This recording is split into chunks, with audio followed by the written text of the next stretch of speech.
Okay, we are live. Let's get this party started. Hey, welcome to Half the Battle, and welcome back to Danganronpa. We finished the investigation of the third case, and it's trial time. We gotta find out who killed Taka and see that they are punished for their crimes. We also have to find out who killed Hifumi and thank them profusely. Maybe get them a gift basket or something? So yeah, let's get this party started, shall we?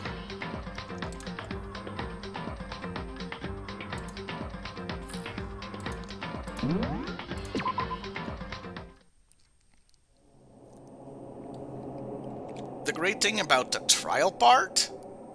Well, it's mostly voice acted, so I don't have to do a whole lot of voices myself.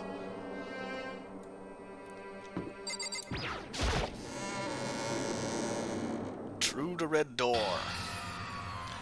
Everyone had heard Monokuma's proclamation, and they were gathered by the red door. And as soon as we were all there... Monokuma appears! Oh, goody! Double the fun! Hello! He's multiplied? Wrong. Nope, not multiplication. It just looks that way because of an illusion. I'm moving so fast it only looks like I've multiplied. Can you guys tell which one is the real Monokuma? Whew. Can we just get on the elevator already? Boy, tough crowd. You're not playing along. Stop talking. We're not here to play with you. Okay. Okay, fine.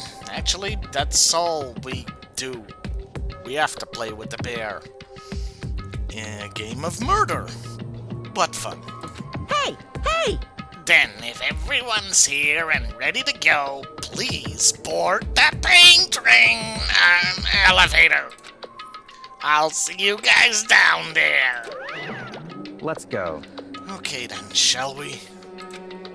Please! Hold on, I'm not mentally prepared yet. Oh yeah, in case you weren't here last time, this guy, Hiro, is the main suspect, which means he absolutely didn't do it. Problem is, I have no freaking clue who actually did it. So yeah, I'm well prepared.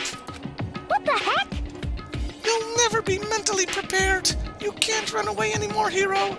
You're gonna pay for your sins. Of course, I'm also the only one convinced that he's not the killer. What the heck? Because the rest of these people are dumbasses. I told you already, I didn't do it for serious. That reminds me, did you ever find the other costume or the note? Well, no, but... How unfortunate. Then it would seem we have our culprit. Hey, This isn't the place to talk about it. Save your accusations for when we get to the courtroom. That's right. She's right. Let's go down there first. Then the story can really begin. Yeah, good idea. That's right. I have to do it. I can't let whoever killed Tsufimi and Taka get away with it. Well, I'm half with you there, Makoto. For everyone who's still alive. And for the two that lost their lives.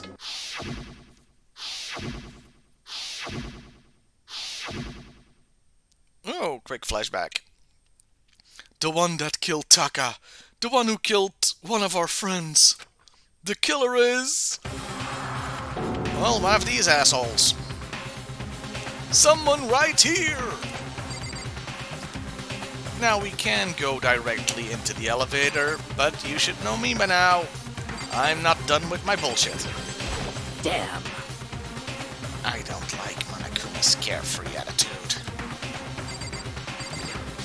Just the worst.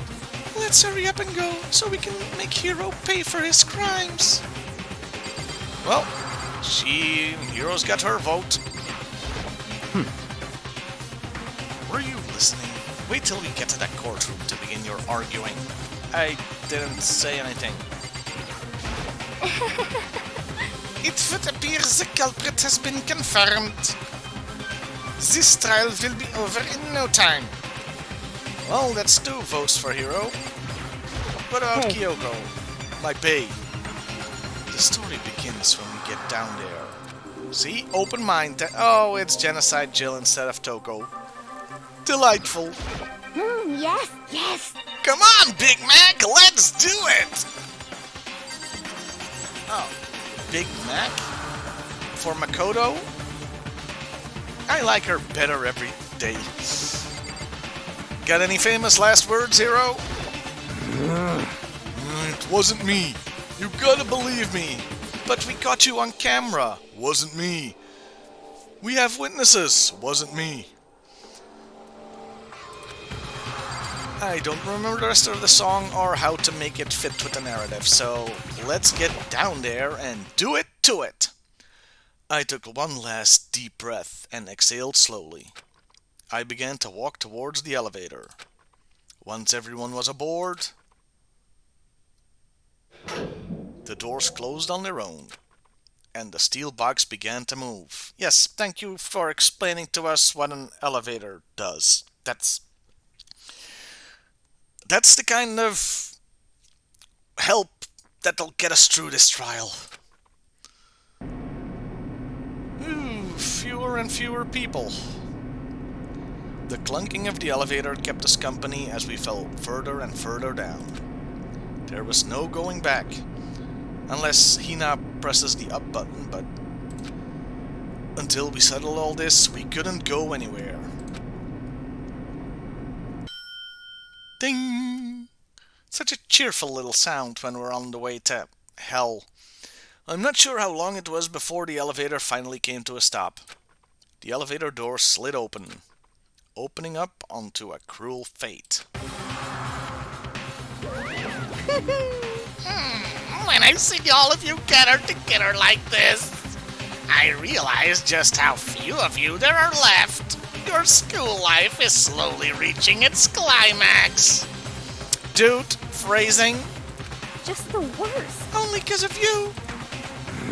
Why? Why are you making us do such cruel things to each other? Like me killing 2 people. I mean, What? What? Do you really hate me so much? But I'm so cute! Come on. Stop goofing around and begin the trial.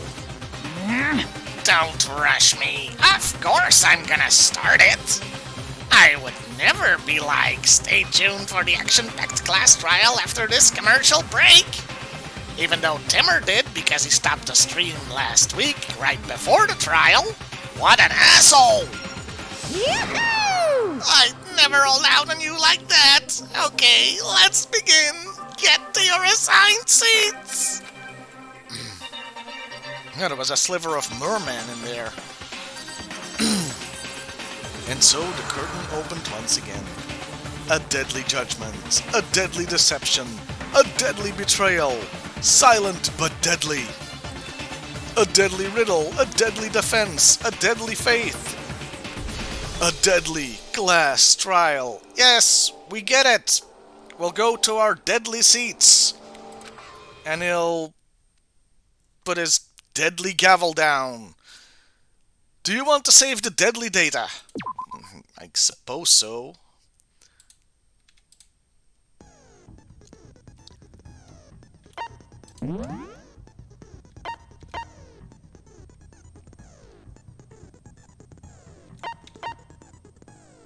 Okay. Do I have anything else? Well, other those skills are already set.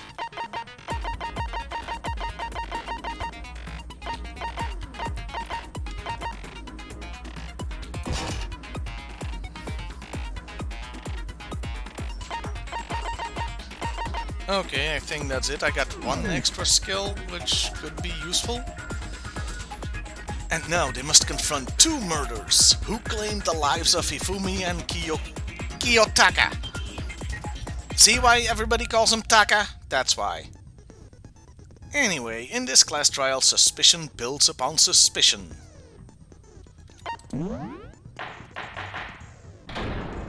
All rise. Let's begin with a basic explanation of the class trial. So, your votes will determine the results. Okay, guys, is the audio coming through enough? You can understand what they're saying? Loud and clear?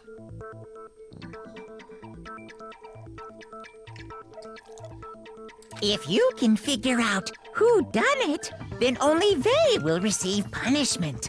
But if you pick the wrong one, Yes, we've heard this like twice before. then I'll punish everyone besides the blackened, and the one that deceived everyone else will graduate. Now get it. then, to begin with, We already know who did it. Jumping the guns there a bit? Guns, because she's got big boob. Forget it. was that? It was Hiro. He does not have an alibi for when the murders took place, and we found him in that suit. You know, I think I actually prefer my voice to hers. Well, the way I do her voice, I mean. Don't try and deny it. You killed them. That's not a dig against the voice actors. I think they're doing a great job here. I didn't! Someone knocked me out! I was asleep the whole time! I don't know anything about it! I got knocked out, but I got up again. In a strange robot suit. Shut your murdering mouth, murderer! Pot? Hi, this is Kettle. Who are you calling a murderer? Thank you, Hero. I am sorry to say, Hiro, but we do have evidence. Blueprint for the suit. Parts we assume were used to build it. And all of it was found in your room. You have to admit, the evidence is quite compelling. And planted. Very, very planted. If it were any more planted, it would be like that thing from Little Shop of Horrors. It points to you as having created the suit and wearing it while committing crime after crime. Crime after crime. How many times do I have to tell you? I Did it. I mean, didn't do it. don't know! This was me in high school when we had exams. Is Hero really the killer? No. Or...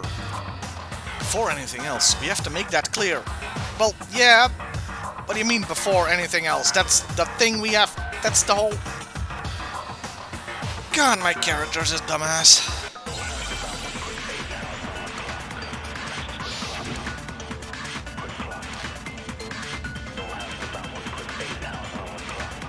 Oh, only one true bullet. Everything we found in your room. The blueprints, the suit parts, they are all proof enough that you are the culprit. I don't know anything about that stuff! It's not true! It's a conspiracy! I forgot that this Hiro, is the part why?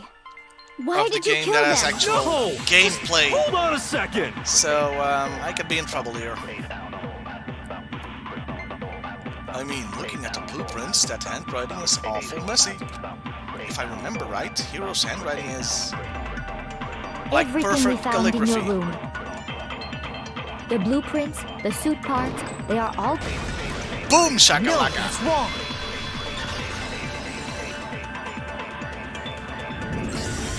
Are we sure Hiro really made those blueprints? What do you mean? Do we even know if he can draw? Well, take a look at this. It's the note that Hiro wrote, asking everyone to meet up after Alter Ego disappeared. Meet in the dining hall. Yeah, it's almost like it was printed. The handwriting's obviously different, wouldn't you say? When you compare it to the blueprints. There's no way you could think the same person made both of them. Unless that person made it a point to disguise their handwriting. No, the differences are bigger than that, I think. Come on! I'm not smart enough to think of trying to change my handwriting anyway. Yeah, I didn't say anything because I thought this was actually gonna be a point. He's too dumb to do something smart. That's actually a good legal defense. So Makoto, are you saying you don't think Hiro's the culprit? And he's not the only one. I think Hiro is innocent as well. Oh, you do ya? Fine, what do you have to say? Then who was in that Robo Justice suit? Is it like Hiro said? Was there really someone running around in a second suit? Running around like the The suspicious individual hidden within the suit. Go ahead, Makoto. Tell them who it was. Oh, yeah, let me do all the work again, asshole. If you're gonna make me do everything, why talk in the first place? And of course he passes it off to me. So, who was in the Robo Justice suit? The suspicious individual in question, the one that must have been in the suit. The Illuminati! Yeah, well, we know Hina can't fit, and so that just leaves Hiro. I got it! Other than Hiro, I can't think of anyone else it could have been. Obviously, he was the one in that particular suit, and we never found any kind of second suit. Then there can be no doubt. Hiro is the prime suspect. You were just saying he didn't do it. That doesn't make any sense. You just said Hiro didn't do it. Okay, I'm gonna shut up now. It makes perfect sense. Hiro was the suspicious individual in the suit, but he's not the culprit. So what you're saying is... That's right. The culprit in this case has nothing to do with being in the Robo Justice suit. Dun dun dun! What? Now that's a bold assumption. And what reason do you have to make such a statement? You do have a reason, yes? Of course. But before we get to that, there's something else we need to clarify first. So let's get that out of the way. Hey, stop trying to boss us around! I'm with you, Hina.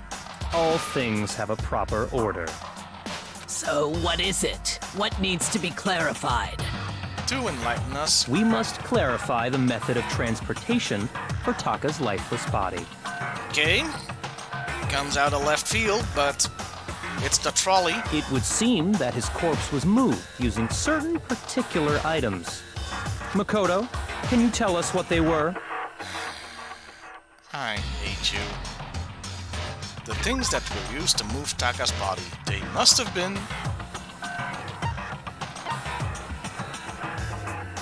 the dolly. I got it! There's still one more thing. The thing that was used to move Taka's body. The tarp, because he was on a tarp. Kifumi's glasses, yeah, that. I got it! They were a dolly and a tarp, right? Dolly Parton is involved in this, somehow.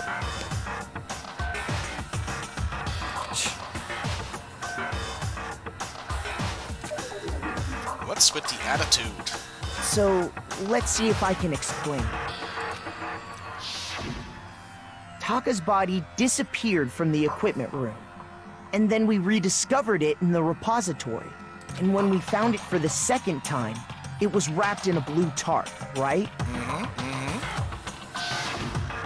It was the same tarp that, up until then, was stored in the equipment room. So the killer must have seen it there and decided to use it when they moved Taka's body. That way, they wouldn't leave any bloodstains while they were moving it. Okay, that explains the tarp. And the dolly? Same thing. I'm sure the dolly was in the equipment room when we first found Taka's body there. Yeah. But when the body disappeared, so did the dolly. Later, when Taka's body reappeared in the repository, so did the dolly. And thus we solved the case of the missing dolly. Okay, great job everyone. Monokuma, we can go now, right? Monokuma? Hey, worth a shot. In other words, you think they used the dolly to move the body, am I right? But are you sure you are not mistaken? Huh? Are you absolutely positive the dolly was in the equipment room when we found Taka's body? Yes, we saw it. You should have taken screenshots. That dolly was made specifically for moving large objects between the repository and the art room. It would be very strange indeed to discover it had made its way to the equipment room. But it did. Is it not possible that it was in the repository all along, and you simply didn't realize it? No. She's raised an objection. How do you respond? How do you respond? Yeah. There is no shame in I'm the being player. wrong. I have to Nobody do everything. expects much from you anyway. Deep cut, Celeste. We have all accepted the fact that you rarely understand what is going on around you. Just because that's true of Makoto, you shouldn't say it. Whoa, I've never had anyone sound so nice while being so mean. But maybe I can change your mind. If I can just explain to them why the dolly must have been moved from the equipment room to the repository. A new element has been added to bullet time battles. Would you like to hear more? Absolutely! Let's talk about reloading. Starting with this next bullet time battle, we're gonna add one more ingredient to the recipe. On the bottom of the screen, underneath the tempo marker, you will see your ammo count. Up until now, there hasn't really been a limit on how you destroy your opponent's statements, but from now on, just locking on and pressing the left mouse button won't be enough to handle them. Now it will cost you 1 bullet to destroy a single remark. Once you run out of bullets, you can't destroy any more statements, no matter how locked on you are. However, you can reload by pressing the tab key. I'd like some tab. ... Just like locking on, you'll have to press the tab key in time with the tempo marker. ... Basically, just remember that the tab key now has a function along with the RMB and LMB buttons. You will automatically reload at the start of fever time and your ammo will not decrease. Oh, but if your action difficulty is set to gentle, you won't have to reload at all. So I just said all of this out loud for dick all reason because, yes, action and puzzle difficulty is set to gentle because I'm not that great at video games and I want to get through this relatively easily. In which case you can ignore everything I just said. Well then, good luck and have fun. You should have opened with, you don't need to hear this if you're gentle. Oh crap, Dance Dance Revolution. You have it wrong. I cannot agree. You are a fool. So pathetic. Lies will get you nowhere. Do your worst. Away with you. You miserable wretch. You had it wrong. I cannot agree. You are a fool. Lies will get you nowhere. Do your worst. You miserable wretch. You have it wrong. I cannot agree. You are a fool. So pathetic. Lies will get you nowhere. Do your worst. Away with you. You miserable wretch. I may have forgotten how to play this. I cannot agree. You are a fool. Lies will get you nowhere. Do your worst. You miserable wretch. You miserable wretch. Lies will get you nowhere. I cannot agree. This should prove it. I lost a lot of life. And isn't this normal? If you're Normally the asking last for proof part that of the dolly the moved, trial? I have it right here. You know? When I found the dolly in the repository, one of the wheels had a blood stain on it. I thought you only had to do this at the very end to catch the actual killer, but now it's in, like, almost the beginning. And this part isn't that fun for me. I've never played Dance Dance Revolution.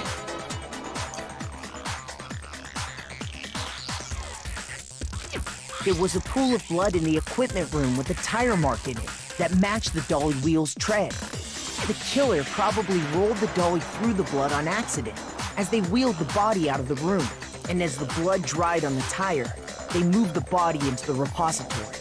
So there's my proof that the dolly was used to move Taka's body. And we had to play that dumb minigame for that. Jeez, does Celeste really hate me that much? Well, anyway, that was just something we had to get out of the way. Let's get back to the main subject. Yeah, nice plot cul-de-sac there. Yeah, the subject of how Robo Justice didn't do it. Because if it's not a killer robot, then... what kind of robot is it? What? It's a bunch of cardboard boxes that somebody wore. I'm not sure that really matters. Yes, thank you, Sakura. I'd be happy to explain why the occupant of the suit couldn't possibly be the killer.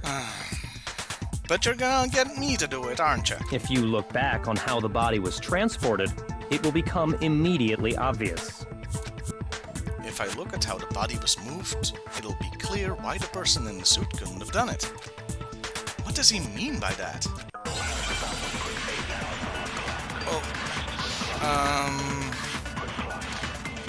Robo Justice costume.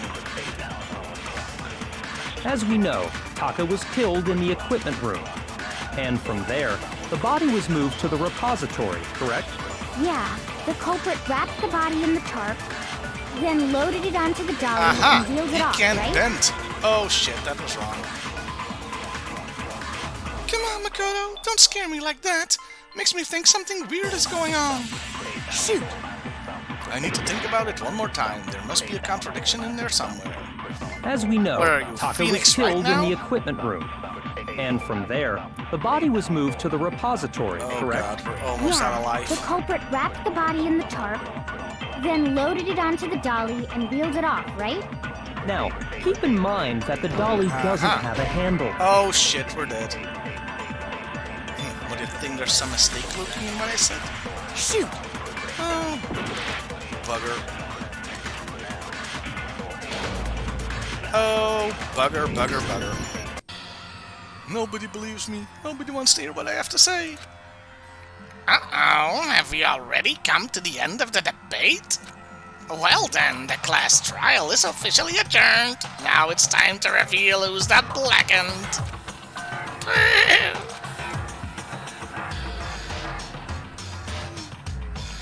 It would appear that the one with the most votes is... It would appear that the one with the most votes is Makoto. Wait, what? Why? Everybody thought that Hero did it. So why did everybody vote for me? However, Makoto is not the blackened. Too bad. Looks like the real killer gets to graduate. Congratulations to them. On the other hand, everyone else must now be punished. Is this really the end for all of us? Is it all over? What do you say? You want to give it another shot? Yes? I refuse to give up yet!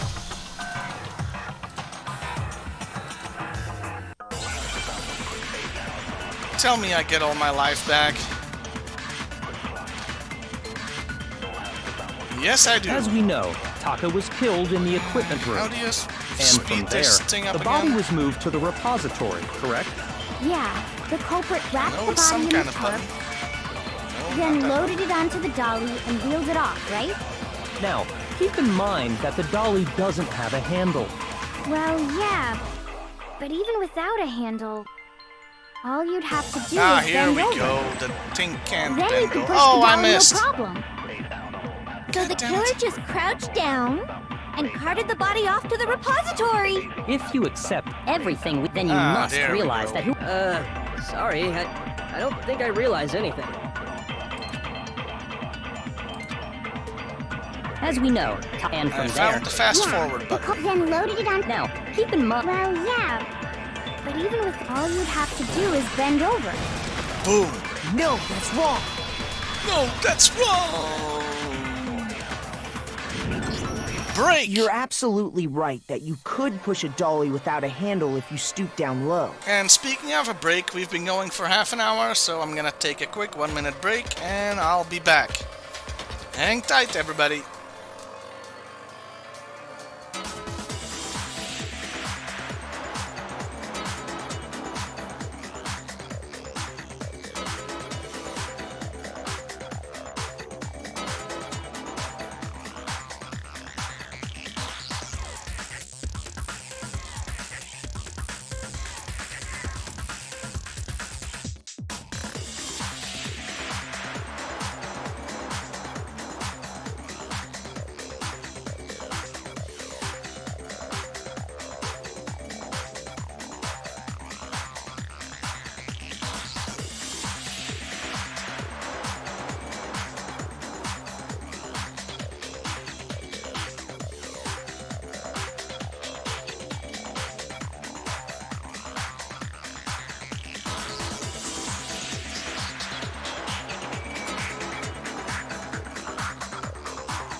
I'm back. Okay, guys, I think I may have screwed up a little because I thought that you guys weren't saying anything, but I had the wrong chat window open. So good for you to stop screwing, HCC. Everyone else, good to see you guys too. Sorry about that. So now I do have the chat open, so I'll be a bit more responsive.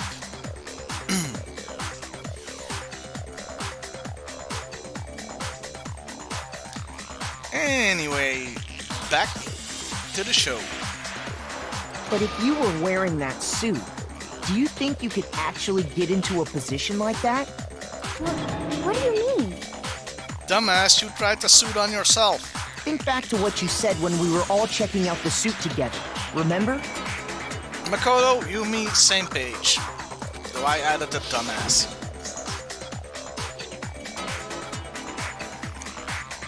So I wouldn't call this a fan service shot, but I'm pretty sure it's fan service for somebody. I'm as blind as a bat in here. Can't see my feet at all. I'm surprised you got anywhere in this thing. I'm telling you, it wasn't me. And not to mention, you totally can't bend at the waist. Seems like a pretty obvious oversight. When you're in that suit, not only can you not see your feet, but you can't even bend at the waist. Am I right about that? Now that you mention it, yeah. It seems like it'd be awfully hard to push that dolly if you couldn't bend over. Well, what's to stop you from simply pushing the dolly with your feet? You know, Celeste, you seem to be pretty damn argumentative this whole trial. I'm just saying Celeste is sus. When you can't even see your feet? You really think someone could kick the dolly all that way? Don't kick Dolly. Yeah, it'd be totally impossible. Not that I can say for sure myself. Thanks, you helped. On top of that, if you were wearing such a rigid, cumbersome suit, it's very unlikely you would have the dexterity to go about wrapping the body in a tarp. Well, I mean, isn't that just a matter of taking off the suit when you're ready to move the body? There's absolutely no chance that the costume was taken off just to move the body because you can't take it off by yourself. It has a clasp that you can't reach. I got it! I don't think taking off the suit was an option. If you remember...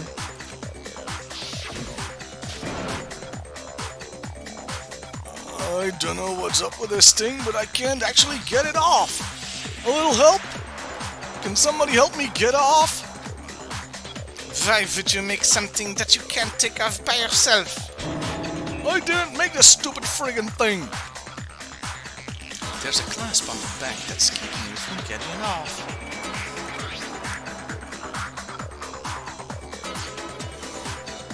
I forgot the word, damn it. Whatchamacallit? It's like the biggest chastity belt you've ever seen. It looks pretty sturdy. I don't think you can get it off on your own. You don't really have a choice. Let's help him get off. That's true. It seems impossible to put the suit on or take it off without help. Then, you really can't take it off by yourself? Hiro wasn't just making it up? Yes, we've been saying that for what seems like forever. Of course I wasn't making it up. If he could have gotten it off by himself, I don't think he would have let us see him wearing it. Although, he is a dumbass, so maybe. Showing up in the suit was basically an invitation for everyone to suspect it. Yeah, that's right! So, it's really, really true that Robo Justice couldn't have moved the dolly? Really, really with sprinkles on top, yes. To be clear, whoever did move the body, it couldn't have been Hiro in the robot suit, correct? No, wait. Just a second, if you please. Have you forgotten about the picture that I took? Here we go again. You all got a good look at it, did you not? The image of Hifumi being dragged away by Robo Justice? Okay. But we've established two things. It was Hiro in the suit, and he said he was unconscious. So this... either the photo was taken earlier with someone else in the suit, or...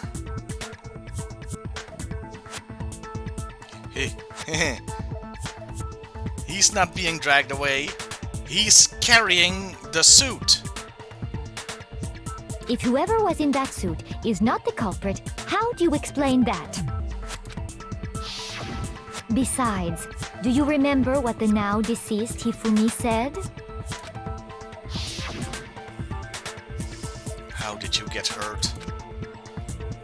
That guy hit at me. He hit at me hard. What guy?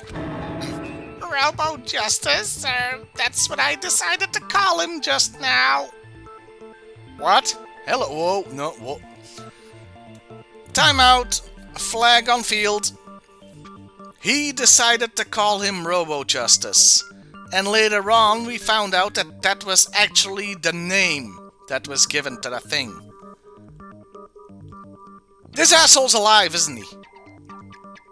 He killed Taka, blamed it on dumbass Hiro, and now he's pretending to be dead.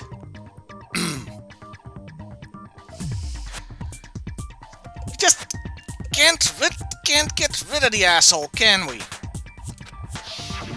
So long as those facts exist, the proper conclusion is beyond question. The individual inside the suit and the culprit are one and the same. It was Hiro, without a doubt. But if it's Hifumi, why are you being such a bitch about everything? Yeah, that's gotta be right. Hold on a second! A fucking objection? It's still far too early to reach that conclusion. Besides, there's no hurry to decide who did it. Yeah, God knows that trials like this never go in a hurry. Before we rush to a verdict, shouldn't we explore every single possibility? I feel that the word rush is doing a lot of heavy lifting in that sentence. Instead of seizing on one viewpoint, the truth is uncovered by analyzing things from every angle. Analyzing. Perhaps, but where do we go from here? Let's review this series of unfortunate events from the beginning.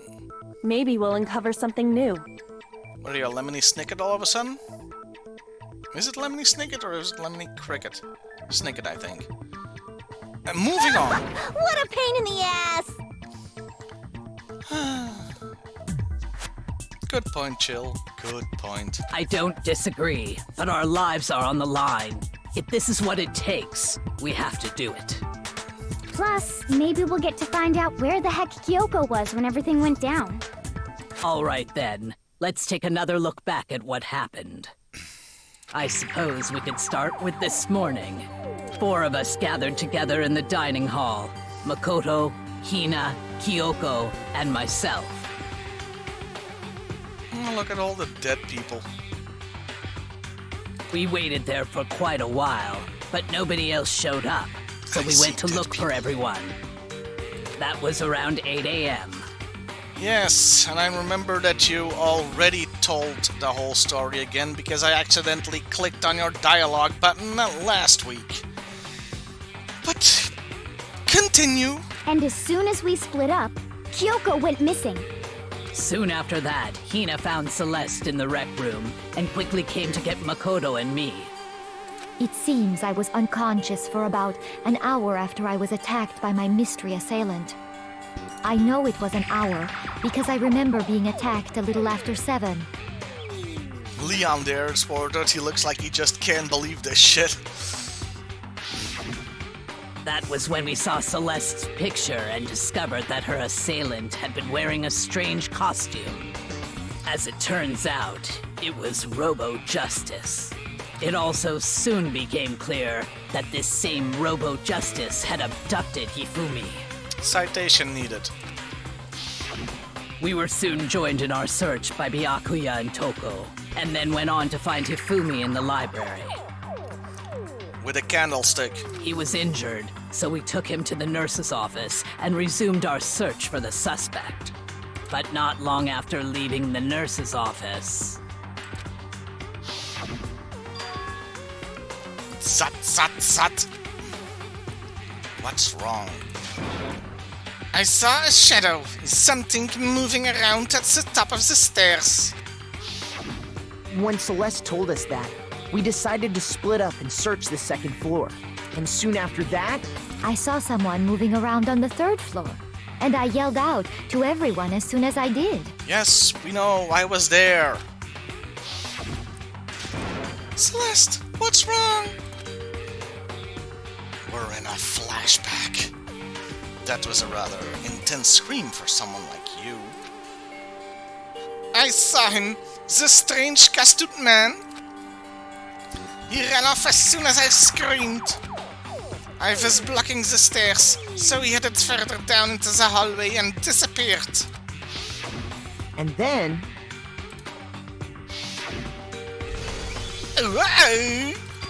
Huh?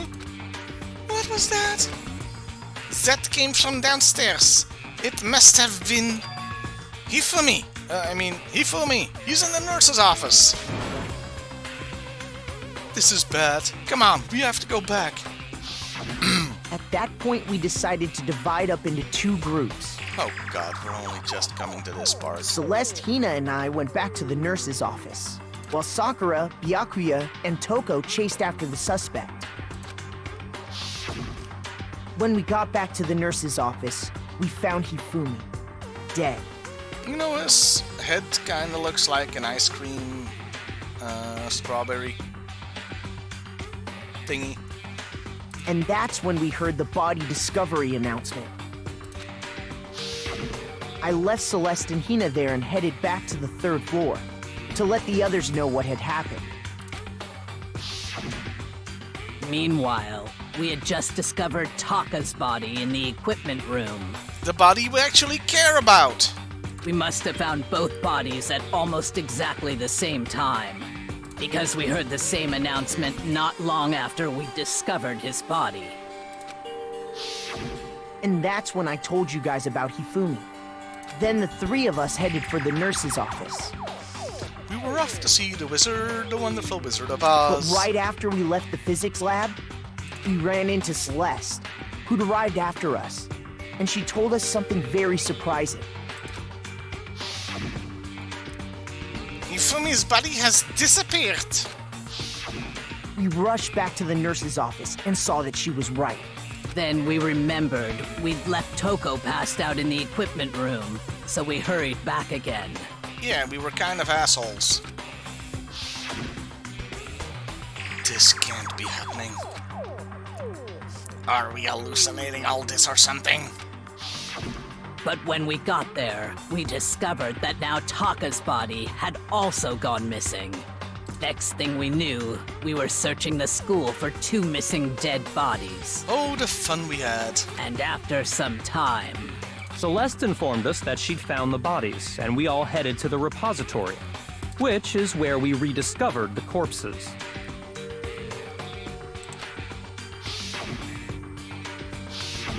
I think that about covers it. And then we started investigating, and we discovered all these clues, and then Monokuma said it was time for the class trial, so we all headed here. And then we started by... I see. The whole thing sounds exceptionally complicated. Not gonna disagree there, Kyoko. It certainly seems to me that these are not a simple series of connected events. Okay, well, if that's true, then what? Rather than a single series of events, I think we have to consider each murder a separate situation. 2 killers? And from there, we can uncover the contradictions surrounding all of them. Phoenix Wright called. He wants his everything back. Now then, let's get started, beginning with what happened to Taka. Taka came to the school at the beginning of the semester, and yeah, I can see them flashing back to the very first scene. Hey, maybe we should talk about the first murder again. You know, when Sakuya died? Was it Sakayu's? I forgot her name, didn't I? Sayaka! She was my first girlfriend, and then she died. The contradictions hidden in what happened to Taka. In order to uncover the truth of this case, I have to find them no matter what. Dum dum dum. I dig this music. I actually dig most of the music. Monokuma File 3.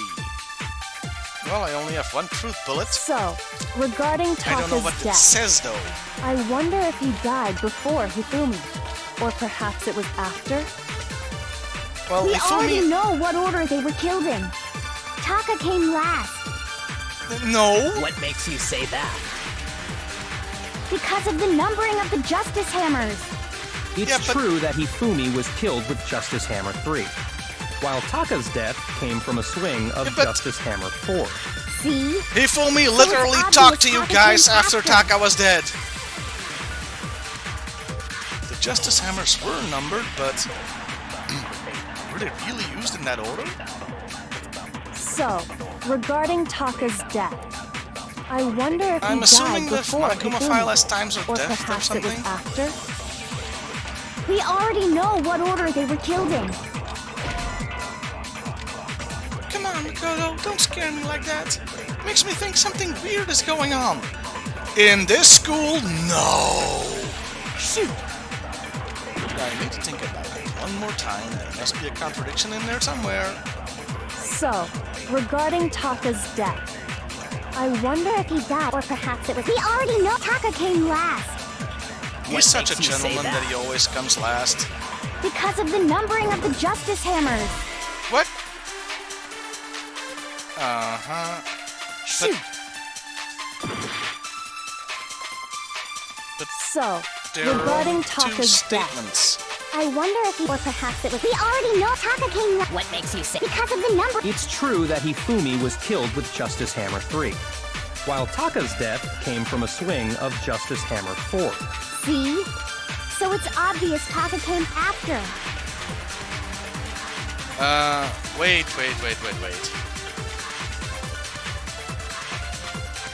I forgot you can absorb a statement. so, But how do you do regarding that again? Taka's death, I wonder if he died before Hifumi, or perhaps it was after. We already know what order they were killed in. Taka came last. What makes you say that? Because of the numbering of the Justice Hammers. It's true that Hifumi was And killed I with Justice missed. Hammer 3, while Taka's death came from a... See? So it's obvious Taka came. So, I wonder if, or perhaps it was. We already know what order Taka came last. What makes you say that? Because of the numbering of the Justice Hammers. Okay, so that's not the way to do it. Shoot! Hang on.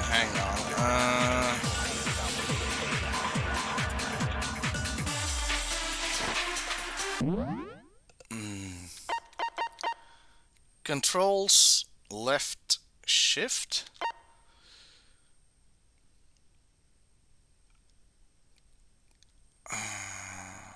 Come on.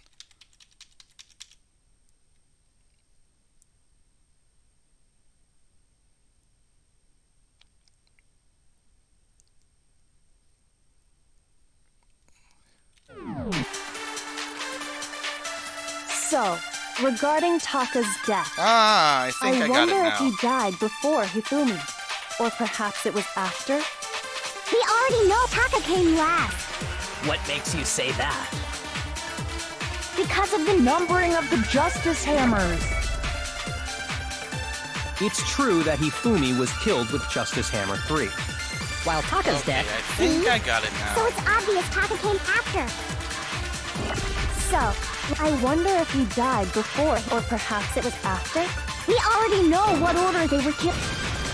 There No, we that's go. wrong.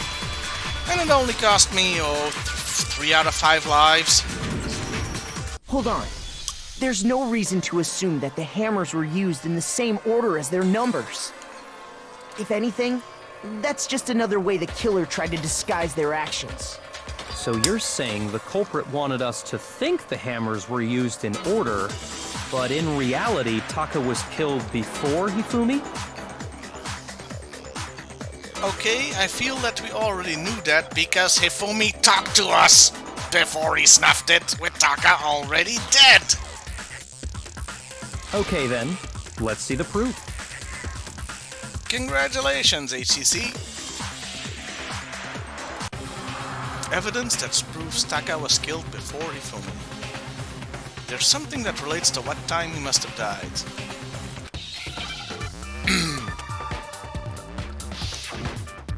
Oh, it's this bullcrap again.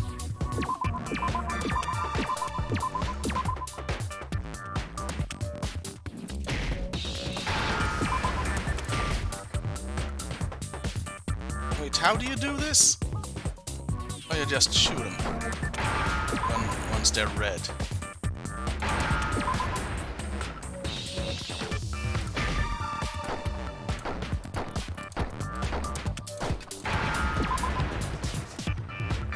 Now I understand. I've got it. Taka's wristwatch. It's nice of the game to give me most of the letters. Easier than Wordle. See? Look. It broke with the hands pointing just past 6 o'clock. It must have gotten broken when he was attacked by the killer. Because as of last night... Oh crap, I have to do this voice again. Hey you! How long were you going to keep us waiting? Taka's irritated voice pierced the air as he started pointedly at his wristwatch. Yeah, Taka's irritating to-do voice. It's almost 10 o'clock, you know that? Bedtime for all the little boys and girls!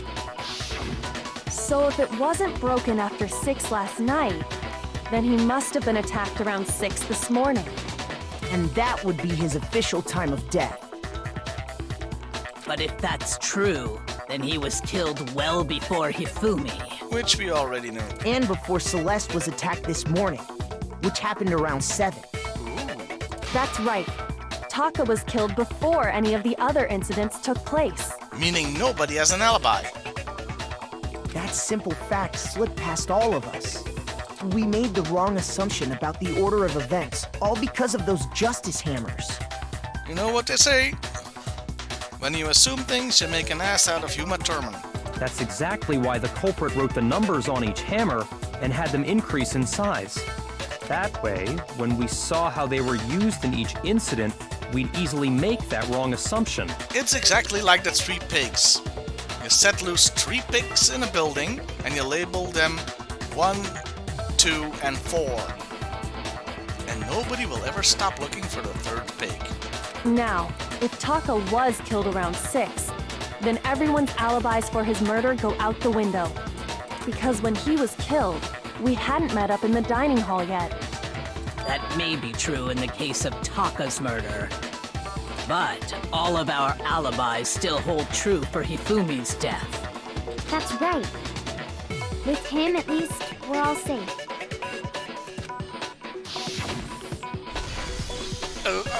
We just flashed back to this. Huh? What was that? That came from downstairs. It must have been somebody flashing back. Hifumi? He's in the nurse's office. This is bad. Come on, we have to go back. We have to go back, Kate. Back to the island. When we heard Hifumi screaming, we were all together. Except for Hiro and Kyoko. Then we all ran down to the nurse's office, and that's where we found his body. Yes, we know. Does this game have to say everything? Totally true. We're all in the clear. 70,000 times. Oh, I know! They must have recorded him screaming on a tape or something, then played it later on! Hiro, shh, don't talk. If that's true, where's the tape? I don't know. Don't just go making stuff up. Anyway, we all have rock-solid alibis for when we heard Hifumi scream. Almost as rock solid as my abs. Since all of us were there together, clearly none of us could have killed him. And it does not stop there. There was also the moment when we discovered his body had disappeared. When his body vanished from the nurse's office, Hina and I were in the bathroom together, while everyone else was in the equipment room, correct? You guys should have seen it. Hina took a massive shit. And then there's the disappearance of Taka's body from the equipment room. At that time, we were all gathered together in the nurse's office because of Hifumi going missing. Well, don't forget, I was passed out in the equipment room the whole time.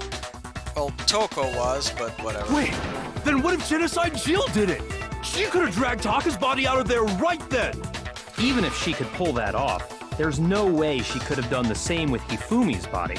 Because, as we just established, she was passed out in the equipment room when his body disappeared. Besides, I didn't do either of them anyway. In other words, it is impossible that any of us could have killed Hifumi or moved either of their bodies. I told you the asshole's alive. Because this game hates me. It hates me on a personal level. On the other hand, Hiro and Kyoko had disappeared, so they most certainly could have done those things. So what now, Kyoko? For now, we can't get fixated on who did it, or we'll just keep going around in circles. I'm not a suspect. No. Not at all. So instead of who, I propose we start talking about how. Coming soon to the BBC, Dr. How. In particular, I think we need to figure out how Hifumi's body got moved. Asshole's alive. Calling it. He got up and walked. That's true. We searched everywhere, but we couldn't figure out how to explain his body disappearing. And according to what Celeste said, We could not have been gone for more than a minute or two, though. While the shit was massive, it was very quick. So then the killer was able to get in and move Hifumi's body in that short amount of time? It would seem so. Also, I wouldn't go in there right now. I'd give it a minute. Or day. his body apparently disappeared in the 1 minute her and Hina took their eyes off of it. You mean the movie Clue, HCC? Because I haven't seen that in years. But to carry that much weight from the first floor up to the third in that short amount of time? Oh man, yeah! There's no way! It'd be impossible! Search your feelings, hero. You know it to be true. Well, what if I told you there was a way to make the impossible possible? For example, I'm gonna make this pencil disappear. Sorry, I saw The Dark Knight again a couple days ago. What? How? Hey, the music's gone. If the dead body were to move itself. Whoa, hey! Check your phone because I called it! The dead body moved on its own? Is he a zombie? Are we dealing with zombies now? Because I don't want to deal with zombies. No! Not another... ghost! Like Zoink Scoop! And also, thank you for making my zombie thing seem plausible in comparison. I don't think it has anything to do with the occult. I think what she's implying is, we thought Hifumi was dead, but perhaps in reality he was still alive. He was alive? But does he deserve to be? Is that the question? And if so, who answers? Are you saying Hifumi wasn't carried out of the nurse's office, but simply walked out on his own? That's two ways of saying the same thing. But I mean, we found his body. He was dead. You literally talked to him later. Perhaps he was simply playing dead. That it isn't possible. Yes, it is. the idea that Ifumi was still alive and out there somewhere plotting his revenge. Is it really possible?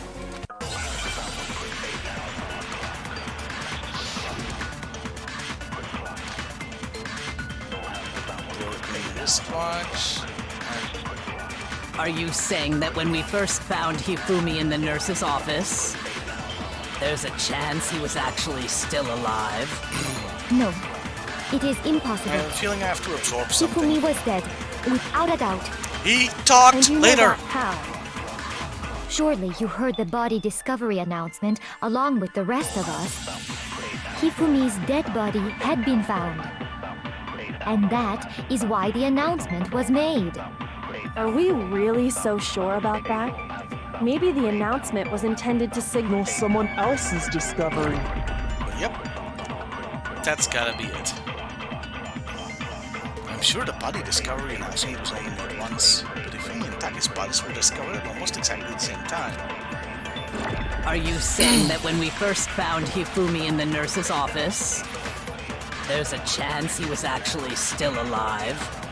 No, it is impossible. Hifumi was dead, without a doubt. And you know that how? Surely you heard the body discovery announcement along with the rest of us. Hifumi's dead body had been found. Yes! Nailed No, it! that's wrong.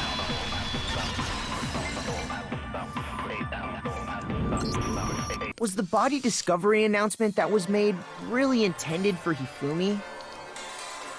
Of course it was. The announcement played right after we discovered his body. I'm happy to take the Rams. It should be fun tomorrow. When we crush your puny little Bengals. It's gonna be like weeks or months before this goes up on YouTube, and on YouTube you won't be able to see the chat, so this will make no sense. But HCC788 and I are discussing the Super Bowl, which is tomorrow. Now you know. And everybody say it with me, knowing is half the battle. Maybe. But that was also the same time that Taka's body was found. That's right. It wasn't long after finding his body that we heard the announcement. So there's a good chance we've made a mistake in there somewhere. I think we've confused whether the announcement was for Hifumi or Taka. First of all, if two bodies had been found, there really should have been two announcements. Yes? Maybe Monokuma simply got lazy and rolled them together into one. What do you say, Monokuma? Any comment? Well, it's a very sensitive issue, so I can't go into too much detail. Bullshit! But what I can say about the body discovery announcement is that it's only broadcast when 3 or more people find a dead body for the first time. That didn't answer our question, man. We're asking if you're a lazy bum. Yes, insult a murder bear that holds your very lives in his hands. No, actually, that was plenty. Huh? He said it's only broadcast when a body is discovered for the first time, which means even if we find the same body again later, he won't make the announcement again. If that's true, then why was the announcement made again later on? Huh? Later on? Exactly. We heard the body discovery announcement twice. It was so nice he had to do it twice. The second body discovery announcement. The first time it played was when we found each body in a nurse's office and the equipment room. And we now know that Hifumi was alive, so it's Taka's body that was discovered. And the second time was when...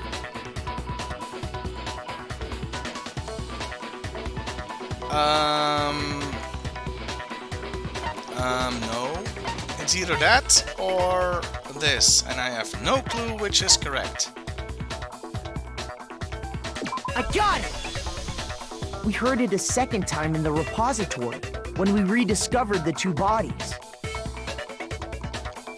We rediscovered in the repository. We reacted to the remurdering of Hifumi. Ding dong, ding dong. A body has been discovered. After a certain amount of time, which you may use however you like, the class trial will begin. It didn't seem weird at the time, but it contradicts what Monokuma just told us, doesn't it? Exactly. If we were actually rediscovering both bodies, the announcement shouldn't have played. Then in reality, when the two dead bodies were rediscovered, one of them was actually being discovered for the first time. But that still doesn't make sense. So, when we found Hifumi the first time in the nurse's office, he wasn't actually dead yet. Yes, I agree with that. Meaning, he wasn't actually found dead until we came upon him in the repository. But he literally came back to life when Hinata cried on his face. He wasn't dead then either. Or does that mean that Monokuma couldn't tell if he was dead or not the second time? And he was just making an educated guess. And that's just part of it. There's one other thing that leads me to believe he was still alive in the nurse's office. Oh, I know! Lay it on me, baby. Because he was super good at playing dead! Bada bing, bada boom! I retract my previous statement. That is the worst logic I have ever heard. But honestly, I do not think there's anything that can prove he was still alive. Okay then, let's take another look at the events surrounding the discovery of his body. Oh, for shit's sake. Yes, let's go back to when the Earth was formed. Then it should become clear whether he was really alive or not. This whole thing is pointless. I kind of agree, but gotta go through the rigmarole anyway. There has to be proof that shows Hifumi was still alive. I have to find it and show it to everyone. Here's Hifumi's beating heart.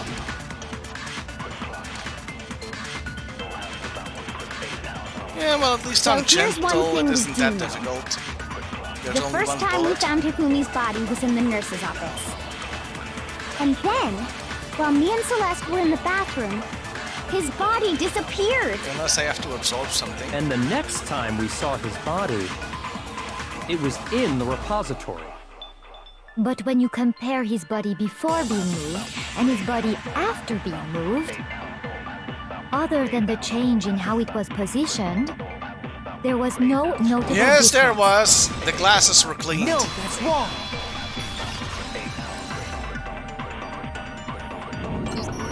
In fact, there was one clear difference between Hifumi in the nurse's office and the repository. His glasses. That fact alone proves that he was only playing dead in the beginning. Perhaps you'd like to fill the rest of us in? When we found Hifumi in the nurse's office, his glasses were covered with blood. You know, it's not that I mind seeing him lying in a pool of his own blood, but do we really have to show the same graphic every single time? But when we found him again later in the repository, they were spotless. And I found the item he used to wipe them clean in the nurse's office trash can. The evidence I found in the trash can in the nurse's office was... this, yes. The very nerdy glasses cleaning cloth. I got it! It was a glasses cleaning cloth featuring a certain cartoon mascot. One look at the bloodstain on the cloth should make things clear. Also, I don't think anybody else would have that particular thing. This piece of cloth was used to wipe Hifumi's glasses clean. And the mascot on the cloth is the same one that's on the digital camera, right? And whose digital camera was it? Hifumi's, of course. The character was Princess Piggles from Demon Angel Pretty Pudgy Princess, I think. You didn't say the star. You have to say star. Demon Angel Star Pretty Pudgy Princess. Not gonna try to say that 5 times fast. I highly doubt anyone but Hifumi would have brought something like this to school. He was a massive nerd. I see your point. And the only people here who wear glasses are... I wouldn't be caught dead using a tacky piece of garbage like that. You know, nothing pains me more than agreeing with Byakuya, but yeah, gotta give him this one. A few tissues is all I need to keep my glasses clean. Then there's no question. It belonged to Hifumi. So what you're saying is... what exactly? You're like 3 steps behind us, aren't you, Hero? What I'm saying is, the blood on his glasses was wiped away using his own glasses cleaning cloth. Even if that is true, it does not mean he wiped the blood off himself. Well, why in 20 fucks would somebody else do it for him? But who would benefit from a clean pair of glasses other than the glasses owner? See, I said basically the same thing, but I wasn't so nice about it. That's a good point. Then it must have been him, right? So let's assume that Hifumi was still alive in the nurse's office. There's nothing to assume. He was, and he probably still is. He pretends to be dead. Then when he's alone, he wipes his glasses clean so he can see. Then he stands up and walks out on his own 2 feet. He could see clearly now. The blood had gone. He could see all obstacles in his way. And with that, the impossible task of moving his copious corpse becomes possible, wouldn't you say? Nice alliteration. But then, if he was just pretending to be dead, what was with all that blood? Was it paint or something? Well, didn't you guys notice? It's pink, it's not blood. The fridge in the nurse's office contains packs of blood for emergencies. He probably used one of those. That's not cool. Those are precious medical supplies. Give blood, kids. He figured if he was gonna play dead, he should go all out, so he just dumped it everywhere! You seem way too excited about that, Chili. But he got crazy with it and had to wipe his glasses off when he was done! God, what an idiot! And if Hifumi was still alive at that point, the disappearance of Taka's body is easily explained.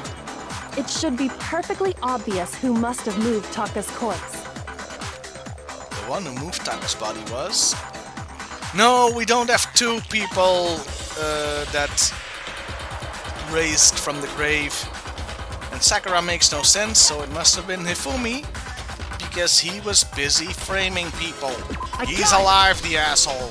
It could only have been Hifumi. While we were all gathered in the nurse's office, he went to the equipment room and took Taka's body. That also explains how the door to the repository got locked. The door was locked? Well, after the bodies disappeared, we all went looking for them, right? So me and Sakura headed for the repository. Yeah, I remember now. It was a locked room mystery too, because the door was locked from the inside, wasn't it? But when we got there, the door was locked. And the repository door can only be locked from the inside. Which means, when Hina and Sakura got to the repository, someone was already inside. And it could only have been Hifumi, who just finished stashing Taka's body there. He convinced us all he was dead, and when he saw his chance, he dragged Taka's body to the repository. The bastards. Okay, come out, wherever you are. So, Hifumi wasn't just another victim in this case. He was one of the assailants. But that means he took part in the murders. Murder, singularly. He's still out there somewhere. I just can't believe it. If you're having trouble, would you like me to show you one more piece of evidence? And when I say, would you like me to show you one more piece of evidence, I of course mean, let's head over to Makoto, aka the player. He'll do it. There's more? Oh, absolutely. The single biggest fact pointing to his involvement has yet to be revealed. You know what I'm talking about, right, Makoto? The item he took off of Taka's lifeless body? Of course it's me, it's always me. Fine, I'll...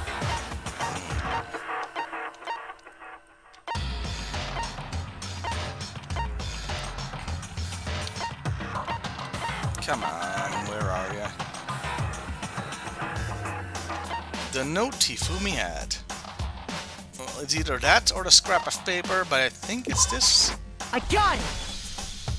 You're talking about the note Hifumi had hidden away, aren't you? Hidden note? A death note? That's right. We found it stuffed in his pants. And when I say we, I mean Kyoko. I had nothing to do with that. What? In his... Don't make me repeat it, Tina. Don't make me repeat it, Jill. Yes, his pants. You're disturbingly pleased about that, Sakura. And normally you're the level-headed one. Okay, well, forget about the pants for now. In fact, Take a look at what the note says. let's never mention them again. By the way, this is even more disturbing if you're British, because pants means underwear. While as an American, it just means trousers. I found a hole maybe we can use to escape. It's in my pants. Monokuma can't find out, so don't tell anyone else for now. Let's meet in the equipment room at 6 a.m. Ah! That's the note I was telling you about. The one that told me where to go. Okay, I'm gonna take a quick break. It's almost been an hour and a half, but we're gonna keep going because I want to get this trial over with. I can do that because I practically don't have to do any voice acting, which is a strain on my voice and throat if I have to do it for hours. But since I'm basically just narrating today, we can keep going. But I am gonna take a quick break right now, and I'll be right back.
And we're back. Huh? Wait, this one's a little different. In my note it said, I'm gonna be framed for murder? Monokuma can't find out, so don't tell anyone else for now. Let's meet in the rec room at 1 a.m. I see. Then this note isn't the same one Hero got. It's not the same? In other words, the killer got in touch with another person besides Hero. And that person could only have been... It wasn't me. Nobody caught me on camera. Wasn't me. Wasn't creeping with the girl next door. And this is, yeah, let's do that. But I only have 4 lives left, so it had to have been Taka. I got it! That's right! Taka! The killer used this note to draw out Taka and murder him. Hello? Over here! Objection! Objection! Yes? Phoenix, right? What's the other guy's name? Come on, the Phoenix, right? Opponent, frenemy, secret lover. Edgeworth. I don't really understand what's going on, but Hifumi had that letter, right? So whoever wrote it wasn't drawing out TikTok, they were drawing out Huffy! I love these nicknames. Just to be clear, TikTok is Taka and Huffy is Hifumi, right? Oh, yes! Why must you ruin it every time? I think this was the first time, but you do you. Man, Genocide Jack is seriously scary. But still, I do her. I can't let her get to me!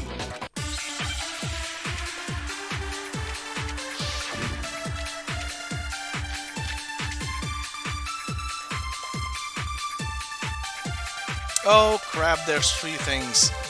Huffy had the note, right? Then the person it was intended for must have been Huffy! But remember what the note said. What time did it say to meet? 6 a.m., I believe. The time doesn't matter! Yeah, it does.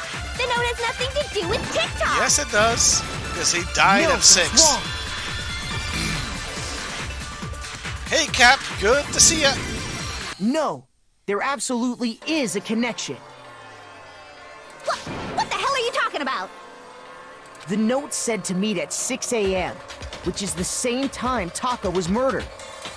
We've already proven that using his wristwatch. Yes, let's flash back to that, shall we? We flash back to everything else. But there's more.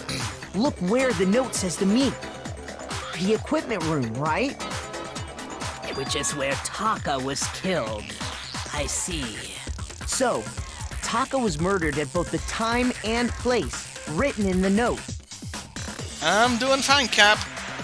We've been going for, I don't know, an hour and a half, which is normally where I'd actually end it, because normally I have to do all the voices for the characters, but the trials, as you can see, I think that should be plenty to show that this note was definitely meant for Taka. are voice acted by the game itself, so I can just relax, sit back, and riff on the thing.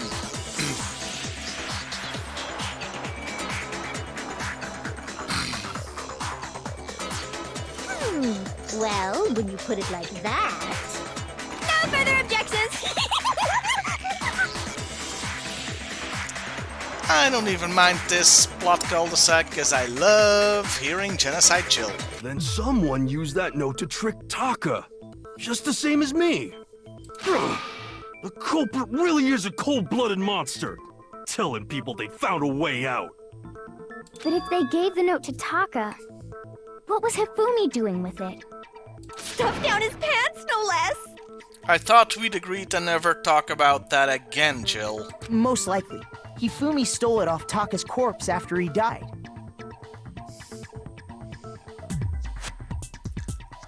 It's Danganronpa. Quick recap.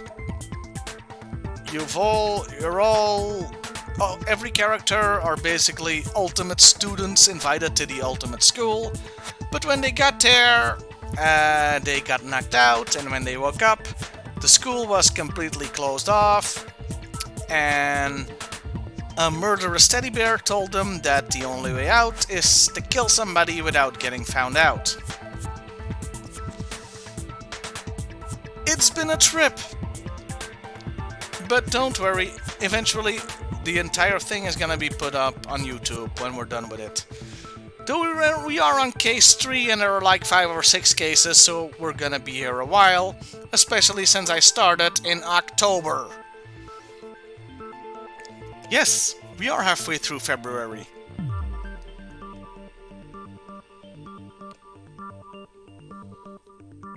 Huh? He stole it? Where's your proof? Go ahead, show us. Shut up, Byakuya. Proof that Hifumi stole the note. Because the other guy still had a piece of it in his hand. I got it! When I searched Taka's body, I saw that his lifeless hand was gripping a small scrap of paper. If I'm right about this, the sheet of paper this piece came from is... I knew it! It fits perfectly with the note we found hidden on Hifumi. By the way, guys, I have started to look at other riffs, let's plays of Danganronpa. Obviously, only up until where that I'm playing, because I don't want to spoil myself. Game Grumps, they're funny. They're pretty damn good. Especially since, for some reason, the first victim, before they themselves knew it was going to be the first victim, made her Italian for some reason.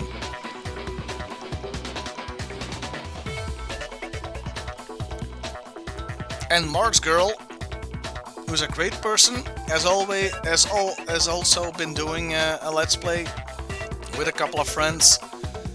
And, you know, they're Mars Girl and her husband and the third guy, whose name I can't remember, they're big fans of Japan and Japanese anime and Japanese games, so you get a lot more background information from them. Like who the voice actors are, who the Japanese voice actors are. You should check out Mars Girl's stream too. Then Taka's scrap and Hifumi's note. Yup, they're from the same piece of paper. Hifumi had the note meant for Taka, while Taka's corpse still grasped a small piece of that note. There's only one way to explain it. Oh yeah, Mars Girl's awesome. Don't know her husband that well, but he's cool too. Mars has actually appeared in 2 of my videos.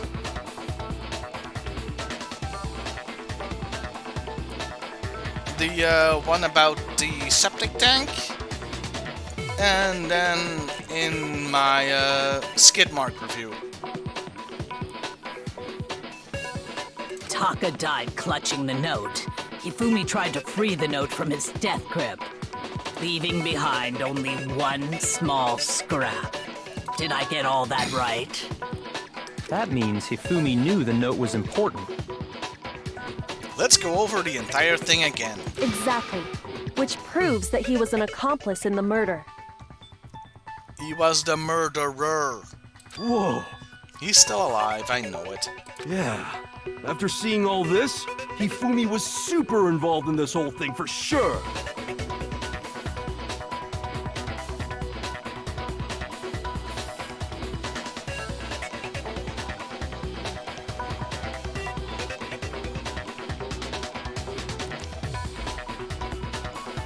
Cap, you should later check out my skid mark review, because it does come up there.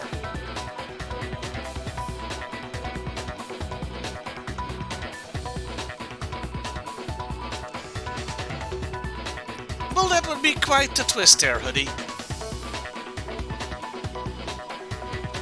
In fact, he was behind the whole thing.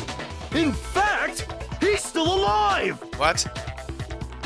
Hero, the dumbass, has the same theory that I do? That doesn't bode well for me. I think if the dumbest guy in the room is agreeing with me, I may be barking up the wrong tree here. Sorry, no.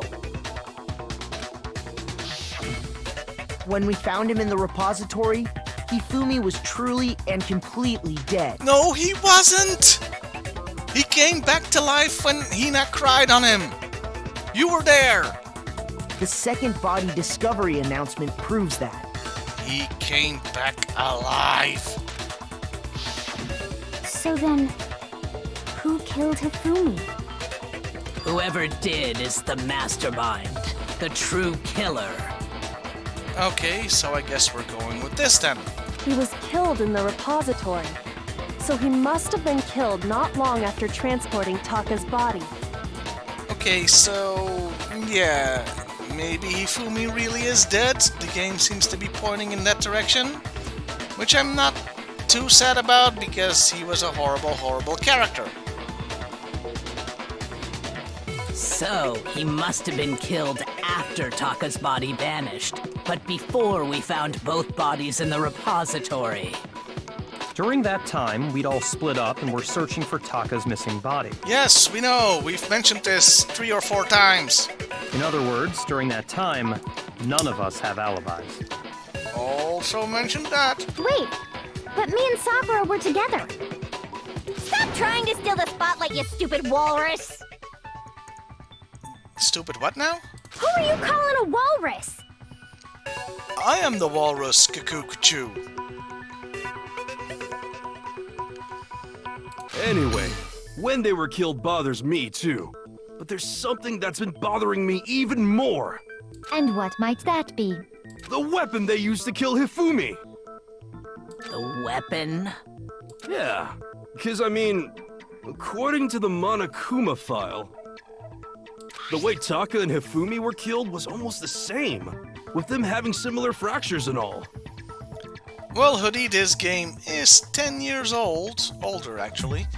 So, where were you in 2010?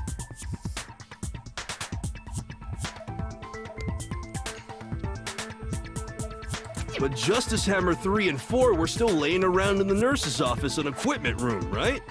So if Hifumi was killed in the repository, the culprit would have had to grab one of the hammers, kill Hifumi, then put the hammer back where they found it. No. But wouldn't that be seriously risky for him? I'm surprised. It seems there's some semblance of a brain knocking around that skull of yours after all. Let's not give him too much credit, Byakuya. Hell yeah, Shit, I'm it's agreeing packed with in there Byakuya, good the worst and tight. character. He's right, though. I don't understand it either. The Monokuma file makes it clear that they were killed using similar instruments. But if the hammers were already laying around those other rooms... So the question is, how could the culprit have gotten their hands on either of the hammers? We have another hammer. Personally, A I clean haven't a clue. So which hammer was used to attack Celeste? Number 1 or number 2? Did she go number 1 or number 2? Yeah, actually there are. I like Hina here. She's great. She's a little bit dumb, but by no means as dumb as Hiro.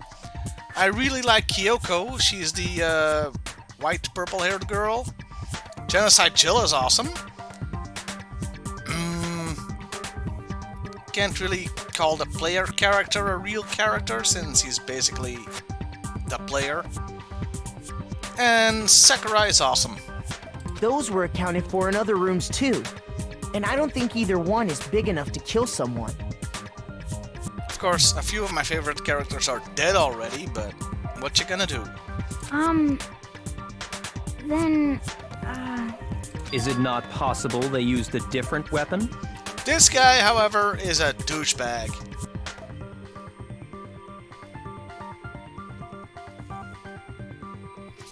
I don't think it is possible. They were both killed with the same kind of thing, right? So, HEC, what you're saying is you were not in a Japanese video game at that time. So then, what was used to kill Hifumi? The weapon that was actually used to kill Hifumi. The whole picture surrounding this case won't become clear until we figure it out. Somehow I have to find the truth. Now just let me pick it from the evidence. Oh. The game does that for me. What was used to kill Hifumi? The spotless hammer. Maybe you have some idea, but I don't understand at all. Shoot! I need to think about it one more time. Okay, that wasn't actually a contradiction. What She was just used asking to kill a question. Hifumi? Was it Justice Hammer 3? No. Maybe Justice Hammer 4? Also no. Well, whatever it was, there's one thing we have to figure out. How was the culprit able to move around so freely with the weapon? How did nobody witness them carrying it? And foiled again. Your meaningless words tire me. Please stop wasting my time. Oh, now that there's an actual German here, I've been giving her a sort of Russian, German, Eastern European accent since October. No offense intended. Shoot! Think about it one more time, and 2 lives gone. What was used to kill Hifumi? Was it Justice Hammer 3? Maybe Justice Hammer 4? Well, whatever it was, there's one thing we have to figure out. How was the culprit able to move around so freely with the weapon? How did nobody witness them carrying it? Sounds like a Justice Hammer 5 is about to make its appearance! Oh, for shit's sake. I have no idea what you're talking about, but I want to stab your seriously adorable serious face off! Shoot! Oh, What this was isn't used to going kill well. Hifumi? Where's the speed button? Was it maybe Justice? Well, there's one. How was the culprit?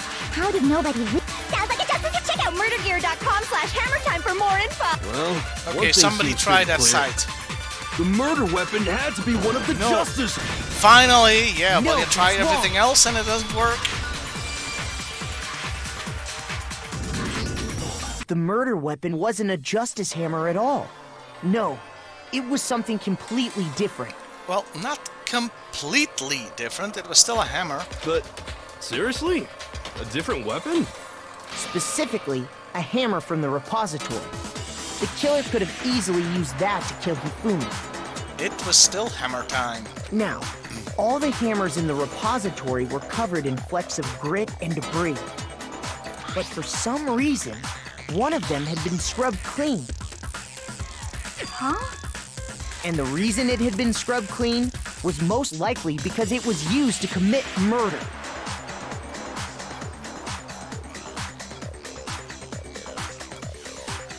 Am I German? Whew.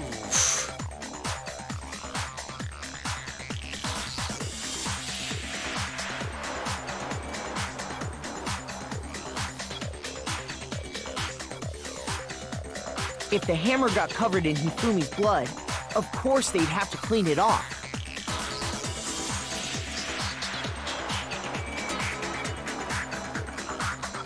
Ich spreche Deutsch, aber I can understand it, but I can't speak it that well.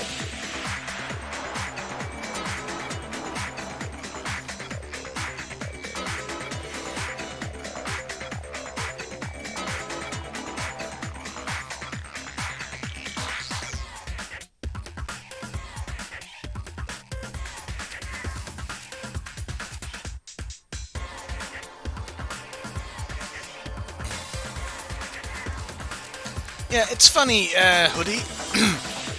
Ask any American to name a famous Belgian, they're either gonna go with Poirot or with Tintin. Fictional characters. In fact, I'll bet dollars to donuts that for you guys, I'm the most famous Belgian you know. Real life Belgian. I'd also like to point out that the repository has all kinds of hammers. Big ones, small ones. I'm tempted to do the whole pussy speech from Dusk Till Dawn, but I want to keep this a little clean. And even some flat mallet-like ones. I think whoever made the Justice Hammers used those as a basis for their design. So like I said, the murder weapon was not too dissimilar from the Justice Hammers. If that's true, that would explain the Monokuma Files note about the wounds being similar. So Hifumi moved Taka's body to the repository, where someone then used a hammer to kill him. And whoever did that is the true killer. The one Hifumi was working with. And the one who betrayed him. Oh, I feel we're getting close to the solution now. Hold on a moment. I still think it's strange to assume someone was working together with him. Okay, she's been objecting this whole trial. It's gonna be Celeste, isn't it? I don't want it to be. She's the only one that I really love doing the voice for. The others are mostly okay, but I actually liked doing her voice. The way the graduation rule works, there is no benefit to helping someone else carry out a murder.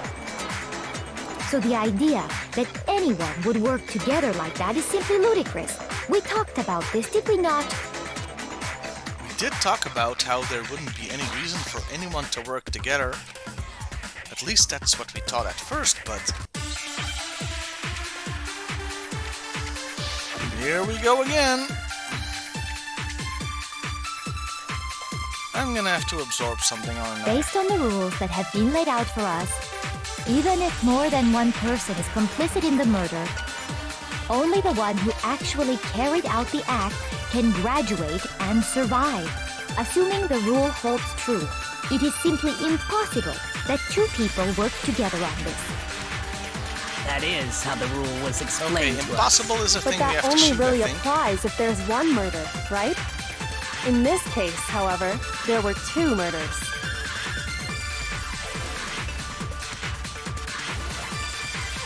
Okay, I Based need on to the rules absorb that the have been second laid out thing. for us, even if more than one person is Only the one who actually, assuming the rule holds true. That is how the rule... But that only really applies if there's one murder. In this case, however, there were two murders.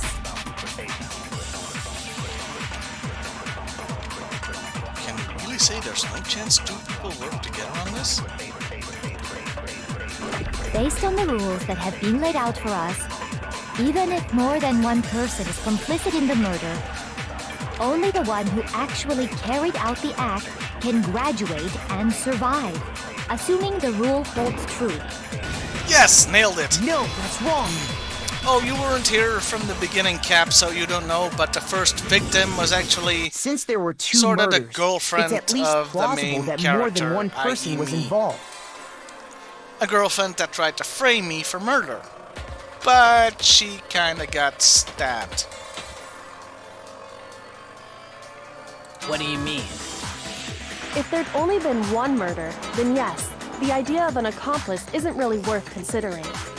But there Naturally, were two. if only one person can be saved per murder, an accomplice has no risk versus reward benefit.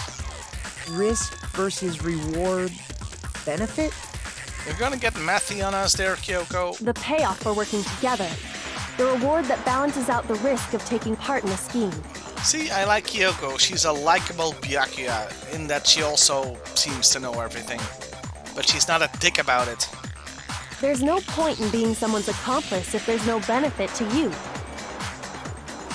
In this game, no, because the ABC murders only had one murderer, and it's a different murderer in every case. Here. However, if there were some potential mutual reward for the risk, then cooperation becomes possible. You're saying that two people could act as each other's accomplices to commit two separate murders.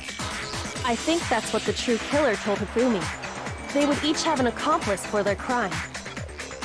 And based on the case's events, Hifumi would have been the first one to act, murdering Taka. By the way, the ABC murders, it's like my favorite Poirot story. Second is probably Murder on the Orient Express. They made him carry out the first murder so he couldn't back out of helping them later on. So in this case, there wasn't one single person committing multiple murders. Instead, each person killed someone, creating two separate incidents. And it only looked like one person because that's how the true killer designed it to look. No, I haven't seen that one yet. I saw the one with Peter Ustinov and the episode of Poirot with David Suchet. But I haven't seen the latest movie yet. I did see the new Murder on the Orange Express one, as well as the TV episode and the original Ustinov movie. I think I still prefer the first Ustinov movie. I mean, you had great actors in that. You had Sean Connery, Peter Ustinov, other people. Yeah, Lauren Bacall.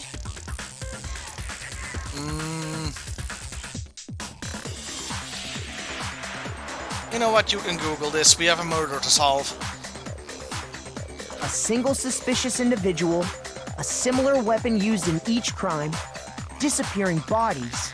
By creating one seamless set of circumstances, they made it look like one person was behind it all.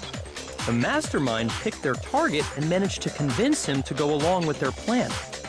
And then, to avoid the no accomplices rule, they simply killed their accomplice. Intriguing. Which, if true, means that betraying Hifumi was part of the plan from the very beginning. Good. Nobody liked Hifumi.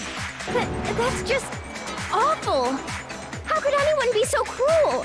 Hina, I'm feeling personally attacked right now. You think so? I can't help but admire its cunning. Still, their choice of accomplice seems odd. The effort made to convince us the two murders were the same? That was the main characteristic this time. Kyoko must have noticed that fact from the very beginning. Which is why she said not to look at this as a series of connected events, but entirely separate incidents. Kyoko really is amazing. I love her! Although, when you think about it, she's almost too amazing. It's quiet here, a little too quiet. Like, it's almost unnatural how good she is at this. I understand how an accomplice could be involved, but then who was the one pulling Hifumi's strings? Yeah, speaking of crossovers with detectives, you know what's a shame that Agatha Christie never did? Miss Marple Poirot. One case. And it works because a young Miss Marple and an elderly Poirot, they could totally have met in the same time frame. Never did that. I don't really blame Agatha Christie. I mean, the MCU hadn't been invented yet, so...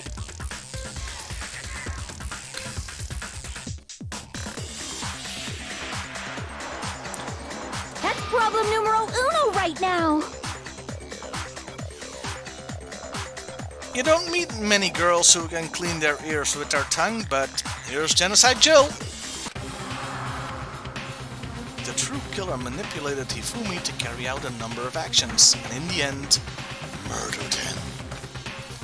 In the debates up until now, the way the case has unfolded, when you consider all that, there's really only one person who seems to fit. Yes, the one that's been objecting and arguing for the entire case. Select someone. Yeah, it's gonna be her. I don't want it to be her. I like doing her voice. Here's my answer. It was Celeste.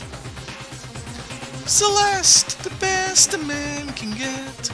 Ah, so I'm the suspicious individual now, am I? I really do hate this kind of joke. A joke? I wonder. Zat, zat, zat. So what you are saying, then, is that I specifically chose to work together with Hifumi. The idea that I would choose to spend any amount of time interacting with him, that I would go within 10 feet of that shit for brains, that lazy, worthless goddamn idiot! Whoa, her voice changed. Also, can't say I disagree with her. Pardonnez-moi. Now we're throwing French in there. Ah, bien sûr, pourquoi pas? Ah, espèce de salaud. Just to be clear, there is evidence to support it.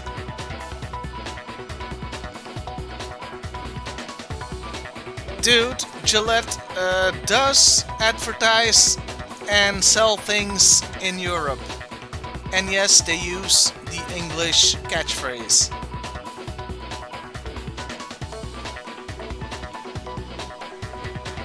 Let's all laugh at the American.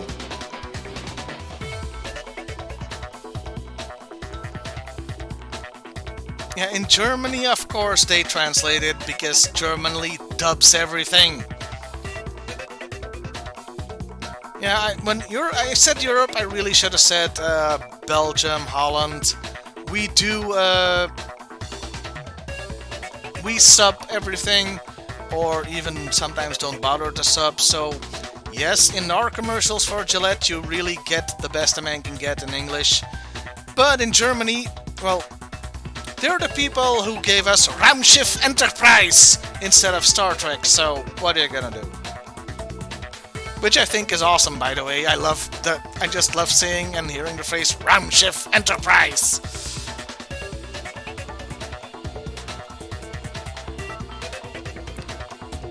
Is that so? It is.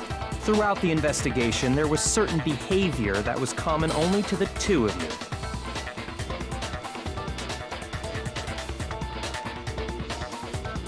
Hey, and that is the reason, by the way, people, that I can speak English.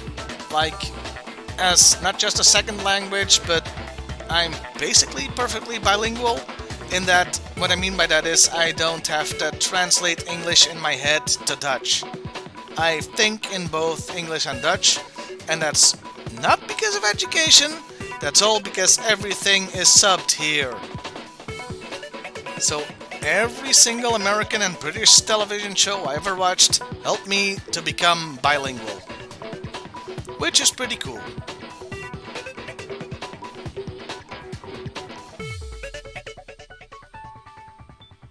It also means that if they ever invite mind-reading technology, man, whoever reads my mind is gonna be so fucking confused.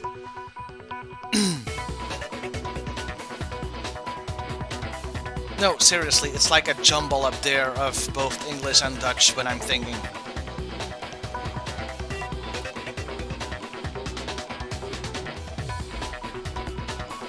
Considering what we've learned so far, it only further proves that the two of you were working together.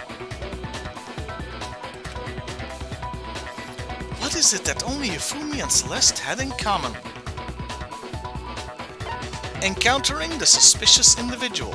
I got it! The behavior they had in common has to do with the suspicious individual in the suit, doesn't it?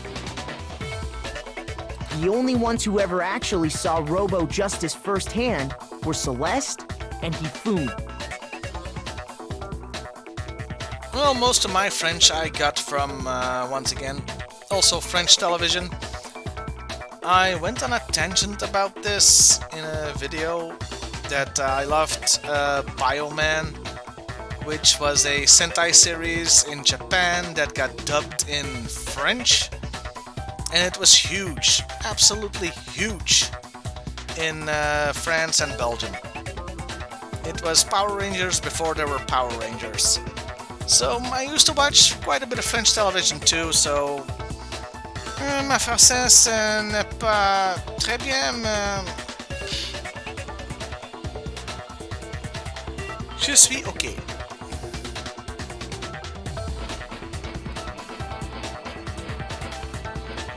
Yeah, it was, I don't know,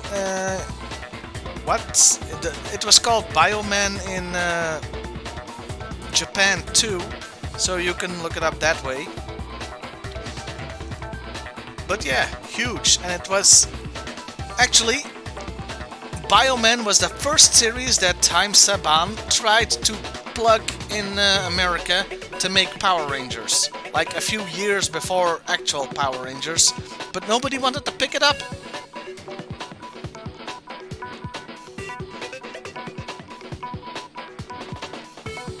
Huh. Thanks for the compliment. Anyway, guys, I'm gonna take a quick bio break again. I'll be back in a minute or so, and we're hopefully gonna nail Celeste to the wall for killing Hifumi? Yeah, because Hifumi killed Taka, it seems. So Celeste killed Hifumi. Which means we should be thanking her and letting her go off scot-free. Okay, Cap, see you next time. And I'll be back in a minute.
Shush. The adults are talking now. And I'm back, and Byakuya is being an asshole again. What a shock. Sorry. As he said, only Celeste and Hifumi ever laid eyes on the costumed individual. Don't apologize to Byakuya.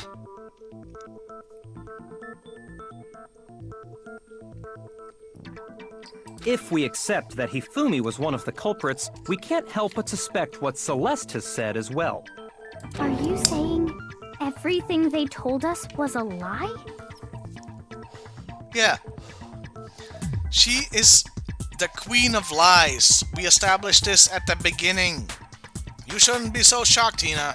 After taking Hifumi to the nurse's office, we all began our search for this individual, correct? And not too long after that, do you remember what Celeste said? I saw a shadow, something moving around at the top of the stairs. We headed to the second floor specifically because of what she claimed to have seen. Next, to draw us all to the physics lab up on the third floor, She let out a blood-curdling scream. and when we'd all come to see what was wrong, what was it she said? Celeste, what's wrong? That was a rather intense scream for someone like you. I saw him, the strange costumed man. This is like the fourth time we've seen this stupid scene. He ran off as soon as I screamed. I was blocking the stairs, so he headed further down into the hallway and disappeared. Once she'd done her job of getting us all up to the physics lab, it was time for her partner to get to work. And this is the fifth time we've seen this. Yeah! Huh? What was that? That came from downstairs. It must have been... Hifumi! He's in the nurse's office! Again! This is bad! Again! Come on, we have to go back! Again! it was to get us to divide into two groups. So that we would discover both bodies at the same time? In fact, Celeste was precisely the one who proposed that we split up. Yes, she was. Then why don't we split up into two groups? I'll lead the hunting party. That seems much more interesting. Very well. Then Makoto and Hina, you come with me to the nurse's office. I will leave the capture of the suspicious individual to Toko, Byakuya, and Sakura. Well, if Celeste and Hifumi were working together, all those chance events suddenly become connected. Zat, zat, zat. And on top of that, that piercing cry of yours early on.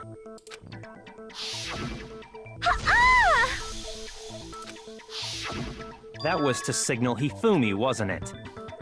It was your way of telling him, we're on the 3rd floor, everything's going according to plan. Why else would you let out a scream that could have carried across the sea? Zat, zat, zat. I just realized another strange thing. Another one? When we found Hifumi in the nurse's office, who we now know was only pretending to be dead, This picture again. I certainly was not expecting this. I did not imagine that Hifumi would be murdered. Celeste, you were the first one to say he'd been murdered. So, he was lying in a pile of his own blood. Pile? Pool. A pool of his own blood. You wanted to make sure we wouldn't have any doubt in our minds. Why would we?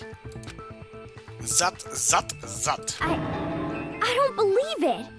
Everything, the whole thing was one big act. The aristocrats! Hina, you were with Celeste when Hifumi's body disappeared, right? Yeah. I was feeling kinda sick, so Celeste took me to the bathroom. We've all talked about the massive shit I took in there. Wait! Then that was... She wasn't worried about you. She just saw a chance to help Hifumi sneak out of the nurse's office. And she wanted to see that huge shit. Each piece isn't much by itself, but start putting them together and the picture gets very ugly indeed. Wouldn't you agree, Celeste?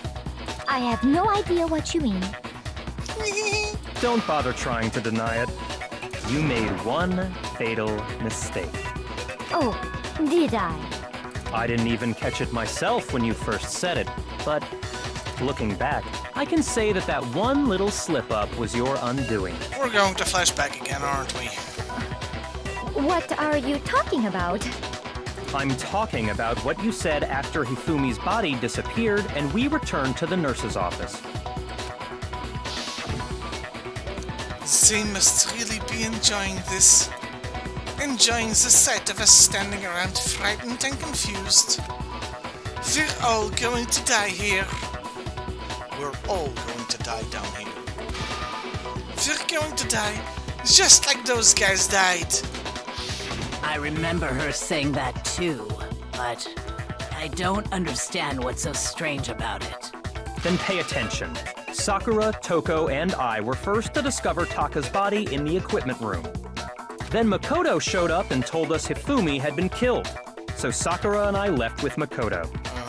Once we were in the hall, we ran into Celeste, and the four of us headed to the nurse's office. Now, the entire time we were together, none of us said anything about Taka being dead. Think about it. Celeste's comment doesn't make sense. It was completely out of place. No, it wasn't. Yeah, I see what you're talking about. Although I don't really get what it means. So you don't actually see what he's talking about. Just shut up, hero. Just be glad you've been cleared of the murder. You hear that, Celeste? Everyone's having some trouble understanding. Could you repeat what you said? If you're really not the culprit, you shouldn't have any problem repeating it, right? Zat, zat, zat. Byakuya said that Celeste's comment doesn't make sense. But what is he alluding to? Oh, for shit's sake.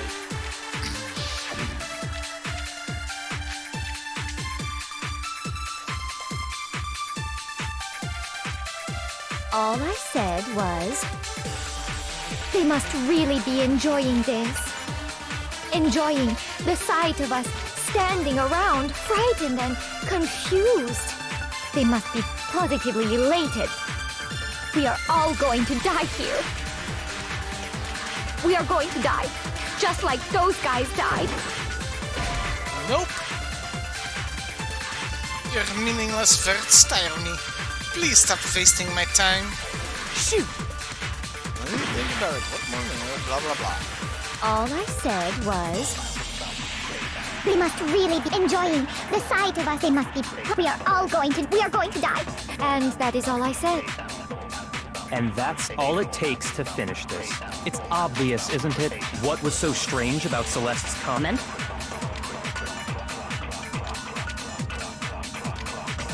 Okay, so we have to All absorb I said his was, statement. They must really be enjoying the sight of us. They must be. We are going to die. And those And that is all I guys. said. And that's all it takes. What was so Strange about Celeste's comment?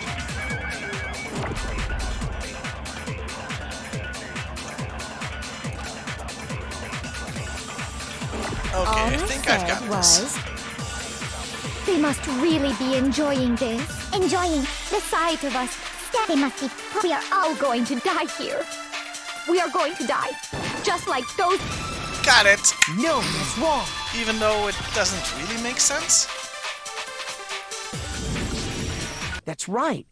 There's no reason Celeste should have said, just like those guys died. Unless, you know, she could have been talking about all the other people that had been killed beforehand. You know? Junko, Sayaka, Mondo.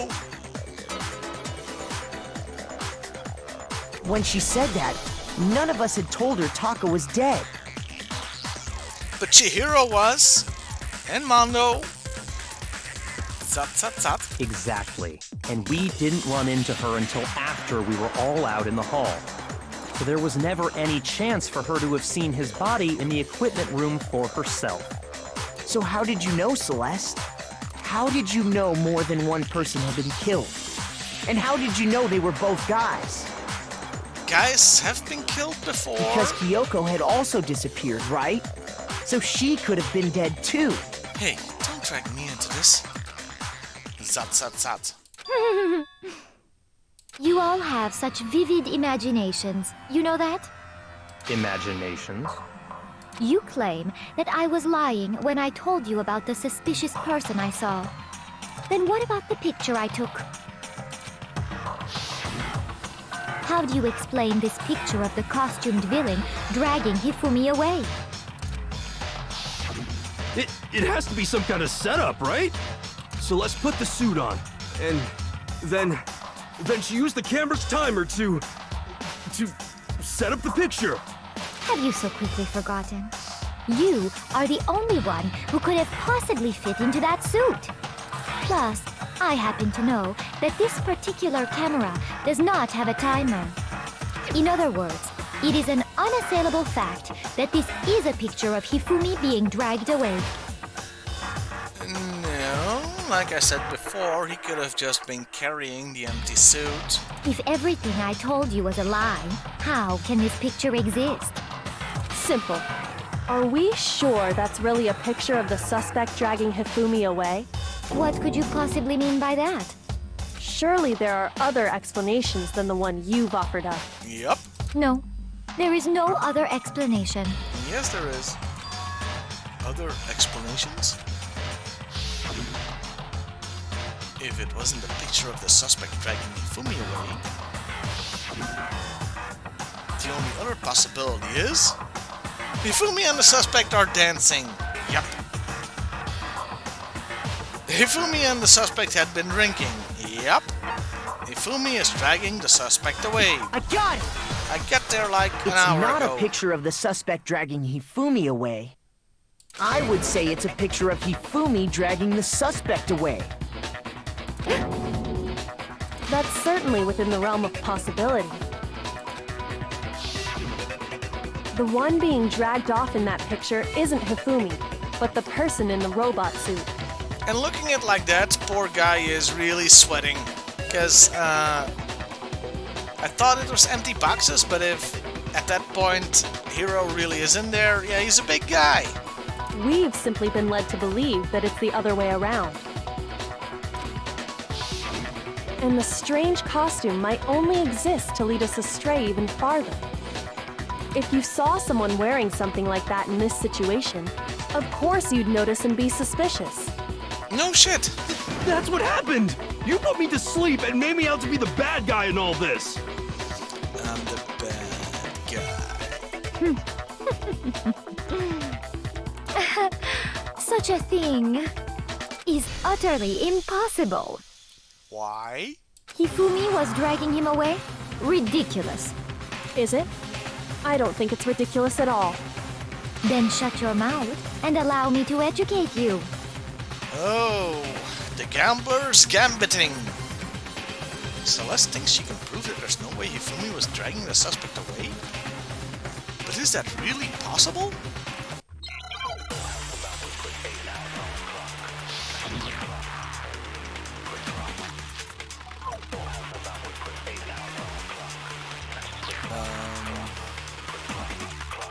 You dressed me up in that suit after I passed out! Then you just draped me across Hifumi and had him carry my weight! You tried to make me look like the bad guy! Like I said, ridiculous. As you can see in the picture, the suspect is standing perfectly upright.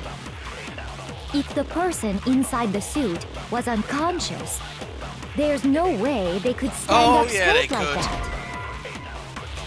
What? Your meaningless words tire me. Please stop wasting my time. Shoot! Okay, so that was wrong. You dressed me up in that suit after I passed out! Then you just draped me across Hifumi and had him carry my weight! You tried to make me look like the bad guy! Like I said, ridiculous. As you can see in the picture, the suspect is standing perfectly upright. If the person inside the suit was unconscious, there's no way they could stand up straight. Yeah, they could. There we go. No, that's wrong.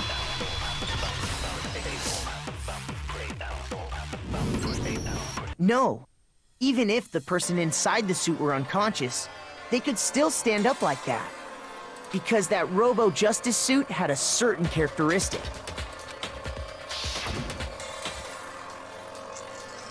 Now this picture I don't mind seeing that much. You totally can't bend at the waist. Seems like a pretty obvious oversight. That's right! They totally made a mistake when they made it, so it couldn't bend at the waist. I'm not so sure that was a mistake. I never have to do that, HEC. I am perfect. Citation needed. I think the suit was designed from the beginning to be used the way it was. Getting worried, are we, Celeste? Celeste and Hifumi took the suit they'd specially designed and stuffed Hiro into it. That's how they were able to fake that whole thing. The point of it all was to make us believe whoever was in the suit was to blame. Well then, I suppose this is checkmate. Double check and mate, sucker. Checkmate? Oh no, the music's gone again. Zat zat zat.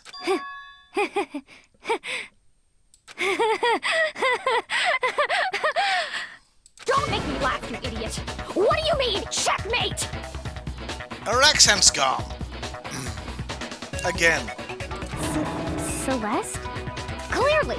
You want to cram me into your little guilty box. Well, there's one little problem. Getting intense there, Celeste. Have you already forgotten what Hifumi told us as he lay dying?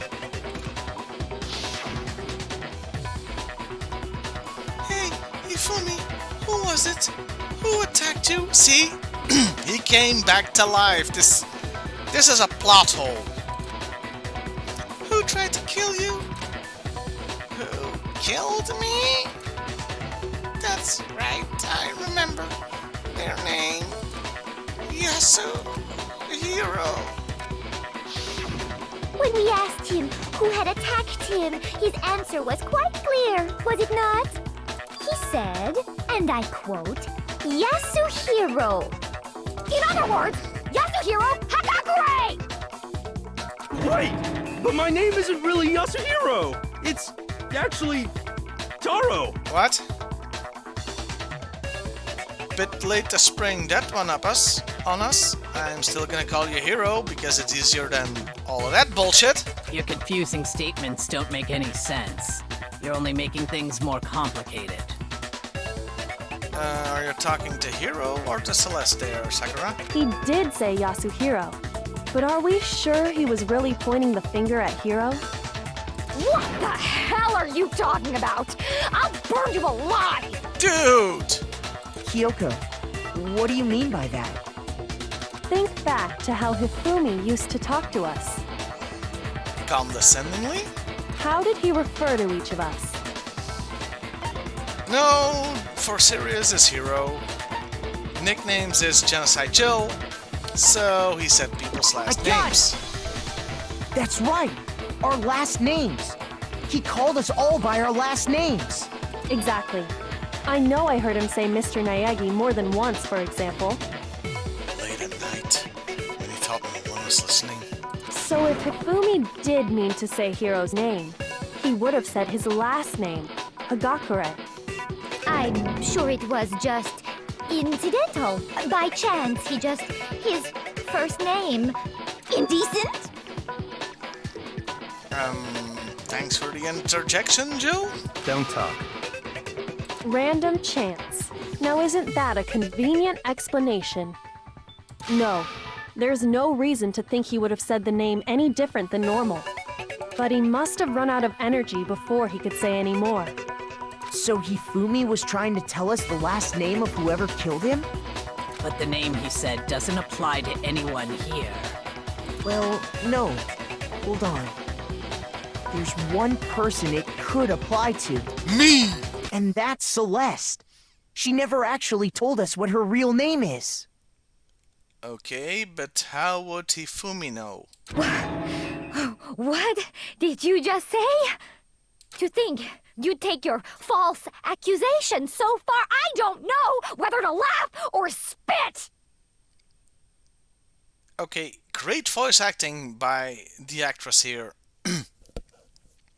Like switching accents on the fly like that? Cool. Come on! Enough with your idiotic blather! Yasuhiro is a loser's name! Do I look like a loser to you? No, but you will in a couple of minutes. Well, do I? What? I think I've earned the right to be a little on edge. Okay, then fill us in. What's your real name? Fine. Make sure your ear holes are wide open and listen up! My real name is Celestia Ludenberg.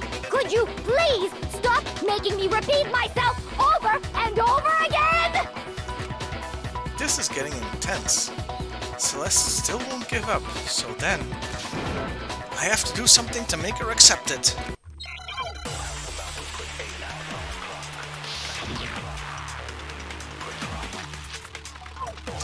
Oh, the e-handbook! It has Hifumi everybody's was real trying name. to tell us something. He wanted us to know the killer's last name, Yasuhiro. If there's one person here who might have that last name, It would have to be you, Celeste. You haven't told anyone what your real name is. how many times do I have to tell you? My name is Celestia Ludenberg! God damn it! Ah, How long do how you do you plan do, to Miss go on Goddammit? pretending? I'm not pretending. It's the truth. And since you have no way to Yeah, I contradict... do. No, that's wrong.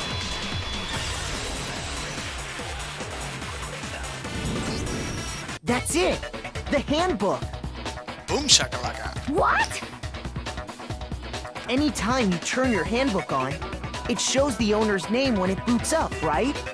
Monokuma told us all about it before. This handbook is absolutely vital to a healthy school life, so don't lose it! When you start it up, it will display your name. Always make sure you have the right one. Now, this is not your everyday notebook. It has so many more uses than that. So all we have to do is check her handbook, and that'll clear up everything. That's how we can find out Celeste's real name. That's an invasion of privacy. I refuse to cooperate. Dot. Celeste, can you please just tell us what really happened?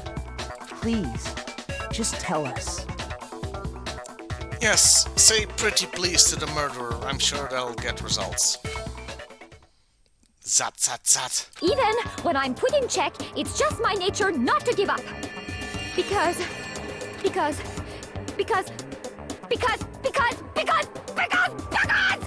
until the game's over, you never know what might happen. Fine then. Let me settle it. Let me go over the case again, from the beginning, and shed light on all your crimes. And that'll bring everything to an end. Okay, we're gonna have to power through this. Closing argument.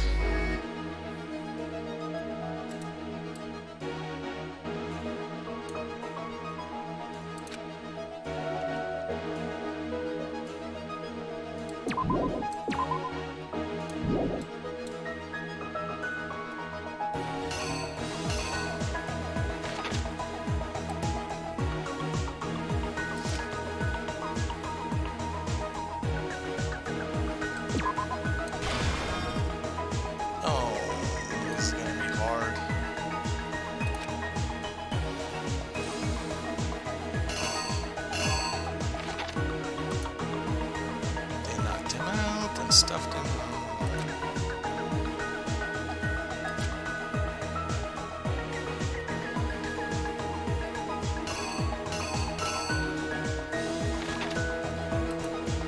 And this is hard. Taka was supposed to hit at 6, so first thing I tried was wrong. Where is it?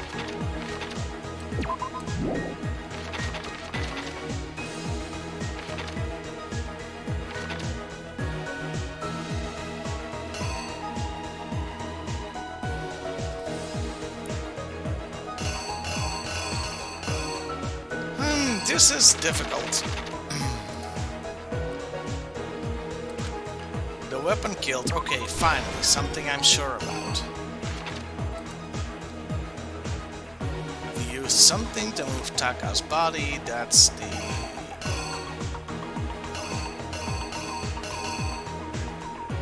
I'm not seeing... Oh, right. That's unfortunate. Which Justice Hammer was in the nurse's office when Ifumi was pretending to be dead? I don't remember. 4 or 3?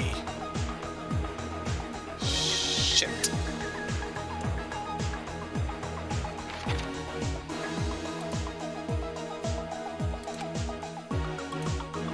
In the library, Ifumi used something to fake the existence of a shadow criminal.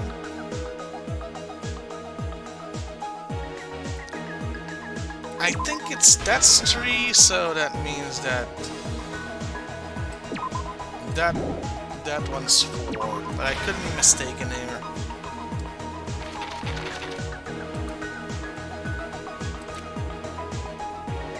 Oh.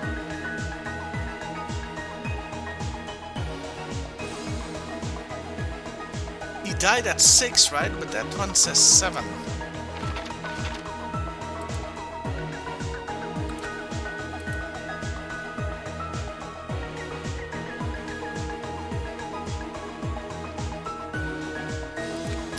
That one was 1, okay.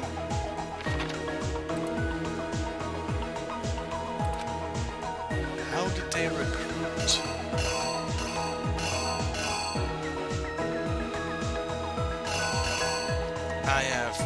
no idea. Okay, this is a bit difficult here.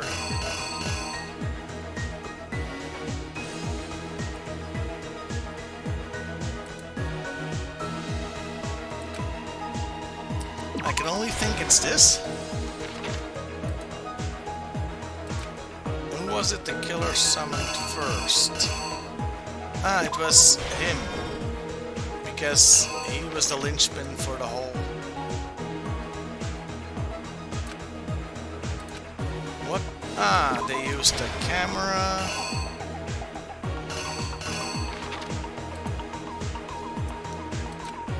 It's 6, but this thing says 7.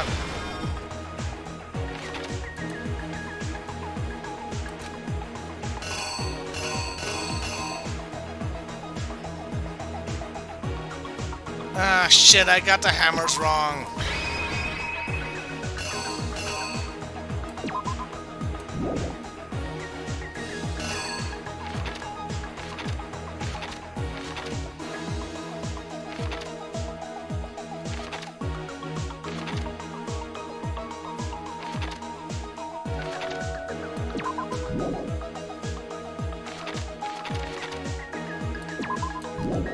Okay, so what's first? The Justice Hammer that was used to kill Taka.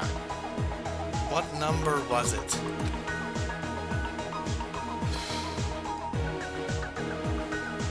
Okay, so Hammer 1 was used on Celeste. And the second thing we got was Hifumi. Hifumi was supposed to be attacked by Justice Hammer 3.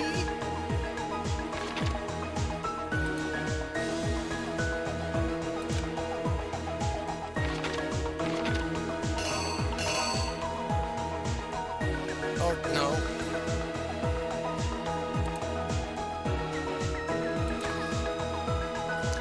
No, that one is definitely 4. Because they wanted to make it seem like Taka died last, okay?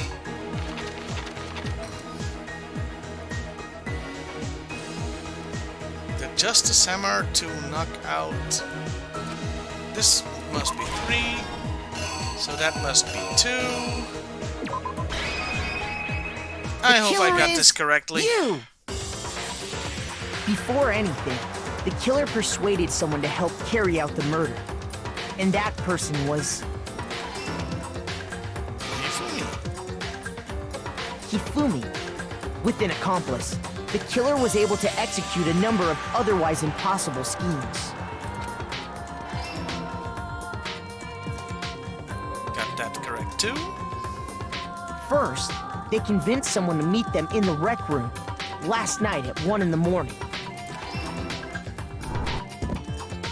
That someone they met with was Hiro.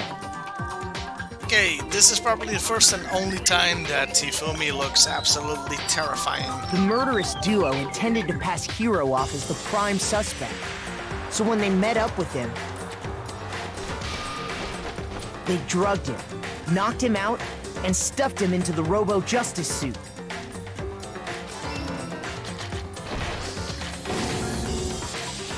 Next, Hifumi positioned himself to make it look like Robo Justice was attacking him, while the killer used a digital camera to take pictures of the assault. They did all this just to create evidence that would put the suspicion on Hiro. When they were done with him, they shoved him, still unconscious, into the pool room locker. Like bullies. And then finally, at 6 a.m., they moved into the murder phase of their plan. They called Taka to the equipment room.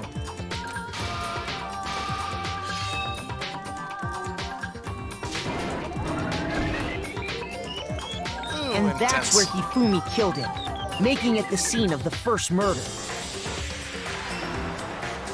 The murder weapon was Justice Hammer 4, which was left there in the equipment room. The reason Hammer number 4 was used was to create confusion about the order of the crimes. So, next they falsified 2 more assault incidents. For these attacks, the killers pretended to be the victims, to solidify Robo Justice as the suspect. The first fake incident was the attack in the rec room. There, the killers wanted us to see Justice Hammer 1 and the Robo Justice pictures they'd taken. They wanted to make sure we bought the surprise attack story. The second fake incident was the attack in the library. This time, they planted Justice Hammer 2 and an injured Hifumi to sell us that story. With these two incidents, the killers were able to create a certain preconception in our minds that the suspect was increasing the size of the hammers and attacking people in order as they did. We fell right into their trap and started looking for the suspect based on that. But Yes, I got it correct. while we did that, we left Hifumi alone in the nurse's office. This was exactly what Hifumi was hoping for. He took a blood packet from the refrigerator and Justice Hammer 3 This looks so stupid. and turned the room into a crime scene in which he himself had apparently been brutally murdered. He let out a scream to draw us back, and when we returned, that's what we found. Hina's hair is really going wild there. Meanwhile, the other group that had been out searching found Taka's body at the same time. So when we heard the body discovery announcement, we naturally assumed it was for Hifumi. We left the nurse's office, and Hifumi once again took advantage of the situation. He simply got up and made his escape. When we learned his body had disappeared, we all rushed back to the nurse's office. And once again, Hifumi had the chance he was waiting for. This time, he snuck into the equipment room.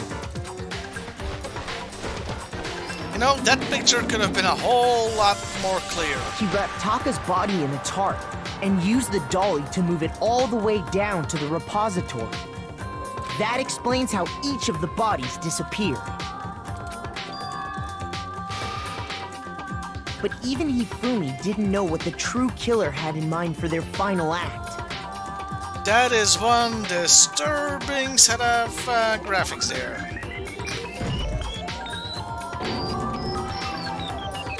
Their plan all along was to kill Hifumi and get rid of the one person who could betray them. For which we praise them. And they did it using an ordinary, everyday hammer from the repository. That should cover everything that happened in this case. And the villain behind it all is...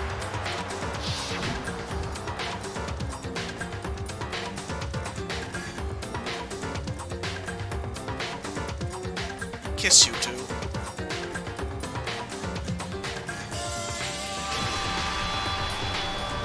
The Mary Celeste. Celeste! Sorry, you lose. I lost? I lost? When was the last time I was forced to utter such words? They hang heavy around my neck. Then you admit it? You're the killer? Listen to you, trying to take charge, as if you're my private instructor. You're what now? I, Celestia Ludenberg. Act Taiko Yasuhiro is fine. Aha! And so the mask drops. Eiko? So, you finally accepted it. I'm the kind of person, once I've lost, I don't like things to drag on. Interesting.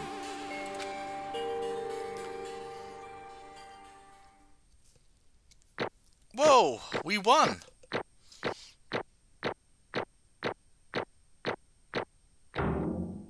I got an A! How nice! And 71 coins! To spend on presents Okay, for Monokuma. I'm ready to begin. fewer and fewer people. Or, no. I suppose this is the end, isn't it? Yep! It is indeed the moment we've all been waiting for. Time to vote. Okay? Okay. If you would, Please locate your lever and cast your vote. And when the votes are tallied, who will become the blackened? Will you make the right choice or the dreadfully wrong one? What's it gonna be? What's it gonna be? What's it gonna be, boy? Yes or no? Let me sleep on it. Baby, baby, let me sleep on it. I'll give you my answer in the morning.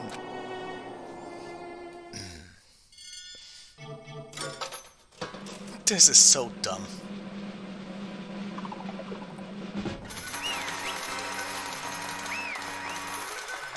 Congratulations! What? It's basically a formality at this point, but once again, you're totally correct. The blackened this time. The true killer who devised the whole stinking scheme was... Celestia Ludenberg! Or more precisely... Oh shit. Taeko Yasuhiro!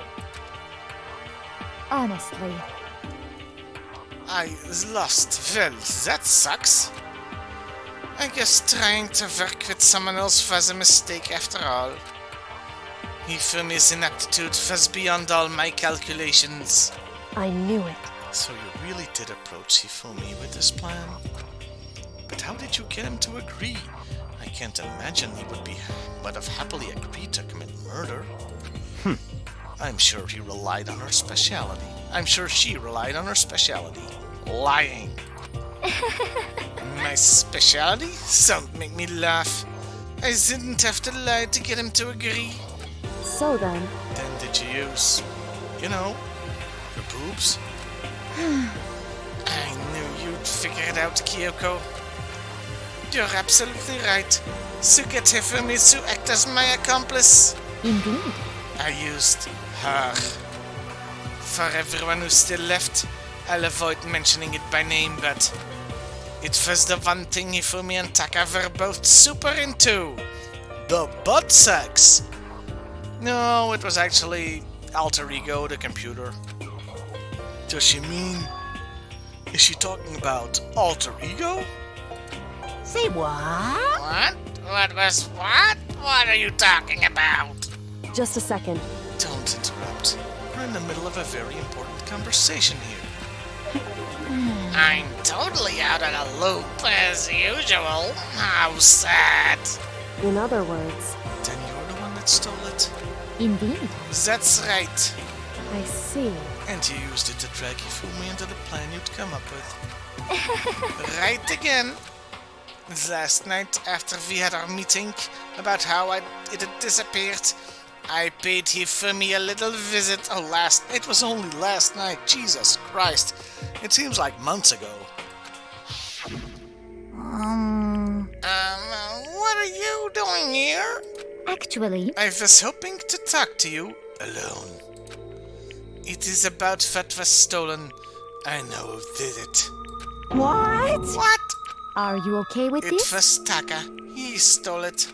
Yeah. What? So then, And I have proof. Would you like to see it? As it turned out, I'd found a use for this digital camera. I'd taken you-know-what to Taka's room earlier and took pictures of it there. I deleted the picture as soon as I'd shown it to Hifumi, of course. Damnation! So it was him.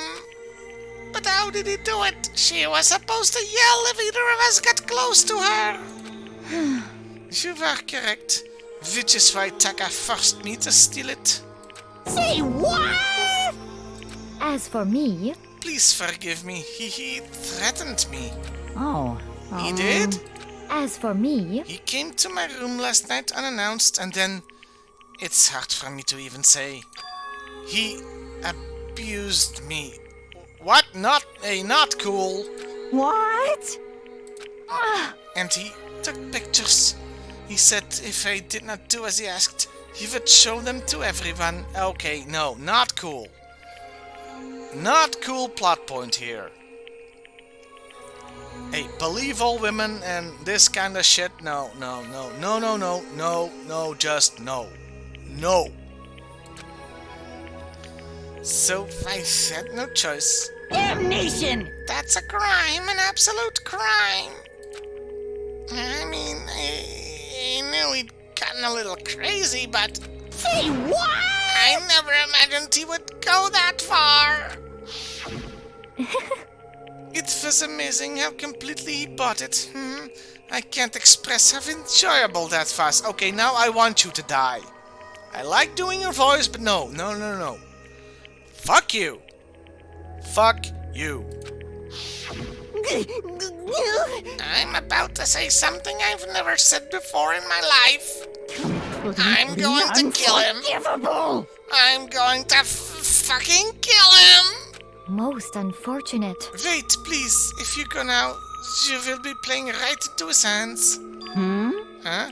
Actually, Taka is planning to use her to escape. And he has made you his target. What? Escape, you don't mean? Taka is going to try to kill you.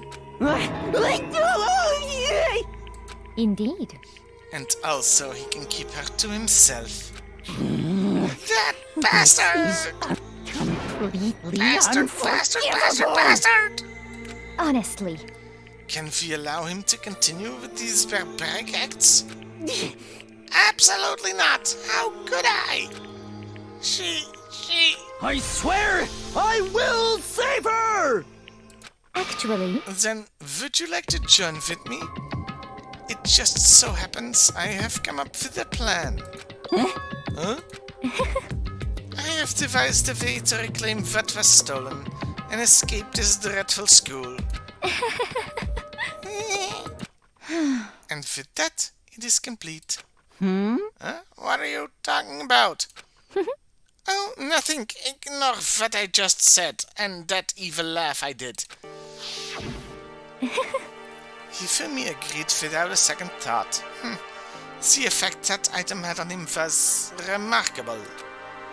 The power of love. Even a love as twisted as that can still drive people mad, it would seem. You disgust me. Right there with you, hero. Right there with you. I see. I have another question for you. Was that strange costume Hifumi's creation? indeed. Yes, it was a real pain in the butt too. All I asked him to do was make something to hide the face and general body size.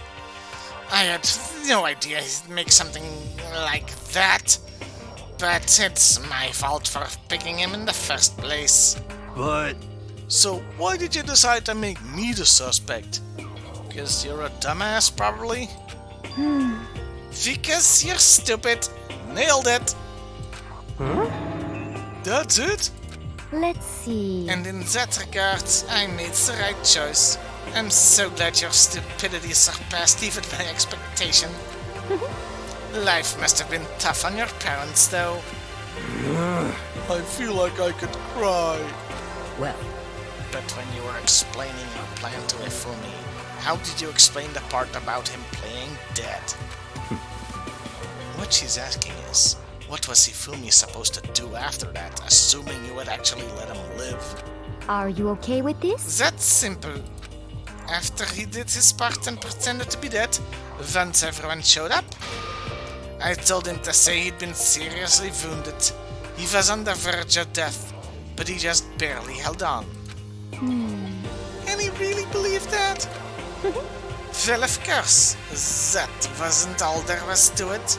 As I've explained it to Ifumi, the plan was... While you were all questioning about what had happened to him, I was going to murder someone else. At that point, Ifumi would have an alibi, so nobody could doubt him. I told him that, and he believed it. It all seems very straightforward, stereotypical. It's actually the most convoluted thing I've ever heard of, Bakia, but you do you. I just matched the lies to the level of the opponent. In fact, Hifumi ate it up. He believed the lie wholeheartedly, right up until the moment of his death. so in the end, So you had planned to kill him all along.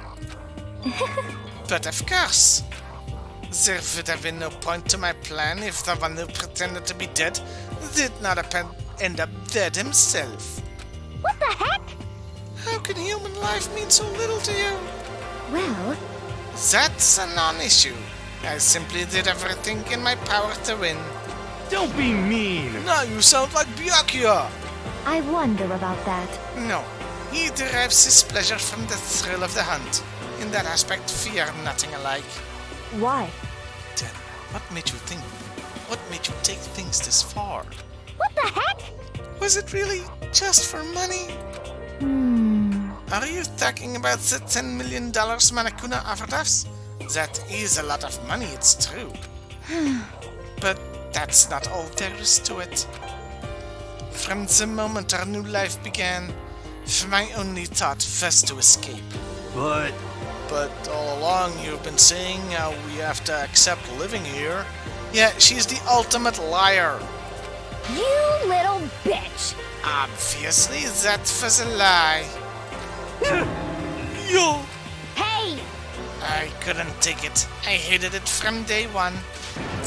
More than anyone else in here. You little I bitch! wanted to get out. Every day was fresh torture. And do you know why? Huh? This is fine. Because I had a dream. Hey, don't go Martin Luther King on us, okay? You don't deserve that. And accepting a life here would have meant nothing less than giving up my dream forever. Honestly. And there was no way that I could ever do that.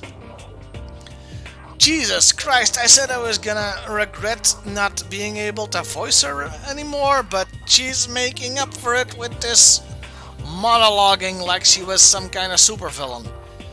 Jesus! I need a drink.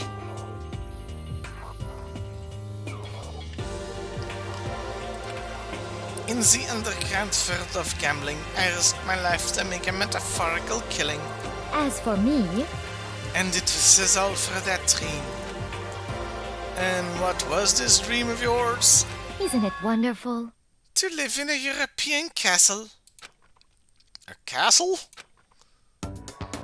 Oh, Jesus. So, are all those dudes vampires because they all have the red eyes? And to gather handsome men from all over the world to serve as my butlers/bodyguards.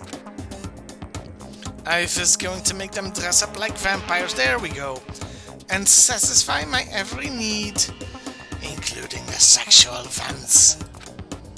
Once I obtained that, I would have created a perfectly aesthetic world of decadence. This is fine. Living the rest of my life here was my only dream, my only goal. You know, I kinda gotta respect that. Wouldn't say I wouldn't be up for that myself. But instead of butlers, they'd be maids, because, you know. That is what life is all about. Combined with my own winnings, Monaco's $10 million would have made that dream a reality. I got right to the edge, but There is nothing to be done. unfortunately, my dream has been scattered to the wind. Still, I don't have any regrets. I pursued my dream till the very end, so why would I? Just the worst. You sound so passionate, but you were really able to kill your own friends for it? Oh, Are you asking me to feel guilty? That is a pointless endeavor. I think nothing of sacrificing others for my own ends. I feel nothing. do you understand? That is all there is to me. That's what makes me complete. Isn't it terrifying how different our values are? There is simply no room for understanding. What is this? That is what we should be saying, and plus, how could you be so calm? Don't you realize you're about to die? Why aren't you scared? My ability to lie is unraveled, and I take pride in that. It's not just other people. I can even fool my own emotions. The conscious deceives the unconscious.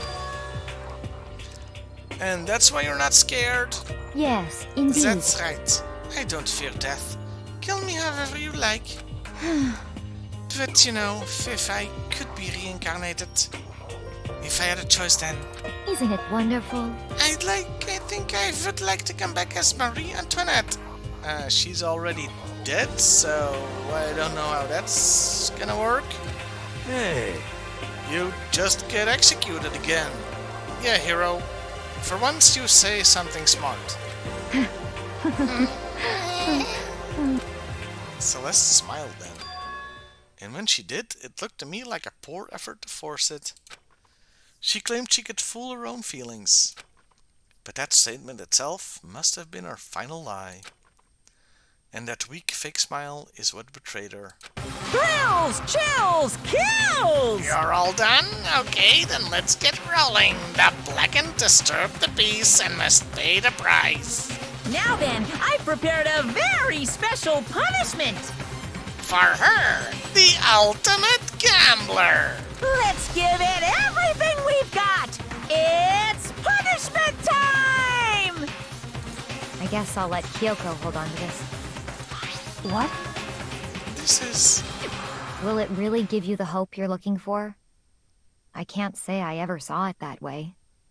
Which is why... Actually, it's not important. Well then, take care, everyone. Perhaps we'll meet again. In another life. In Danganronpa 2.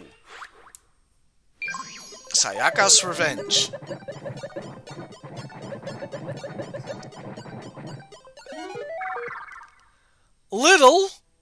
Little HEC, it's a lot weird.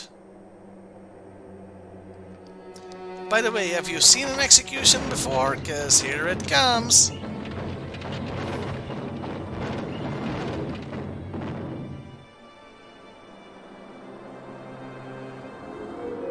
The burning of the Versailles Witch.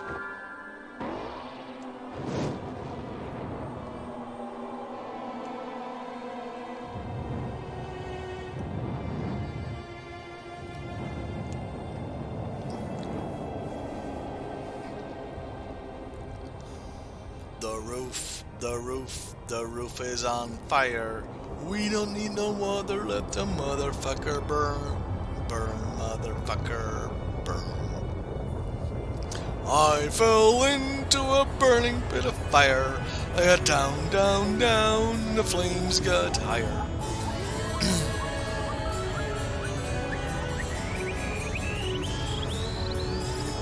She seems happy though. The fuck?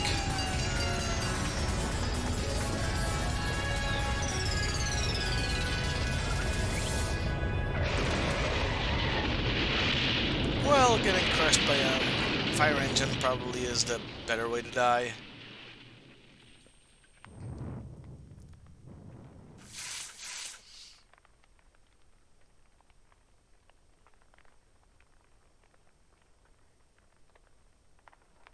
I have nothing to add here.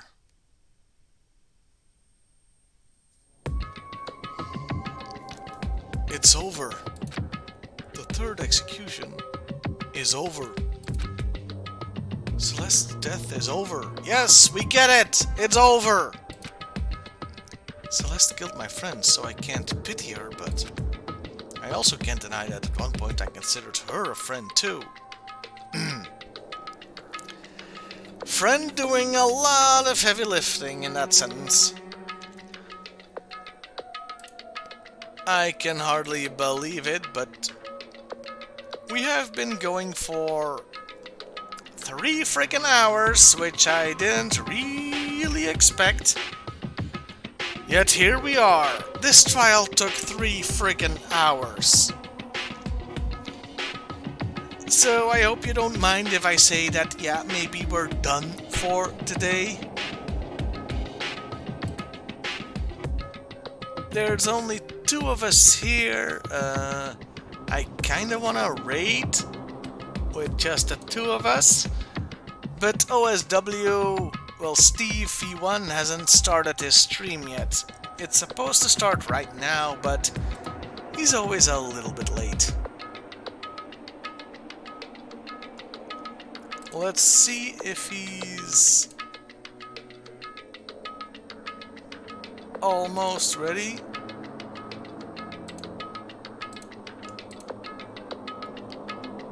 If there's like a thingamajig going on.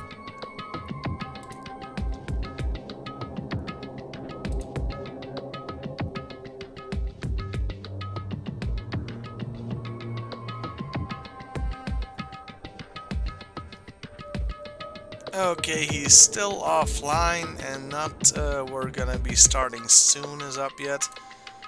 What do you say we give him a few minutes and then we'll join him? If he shows up.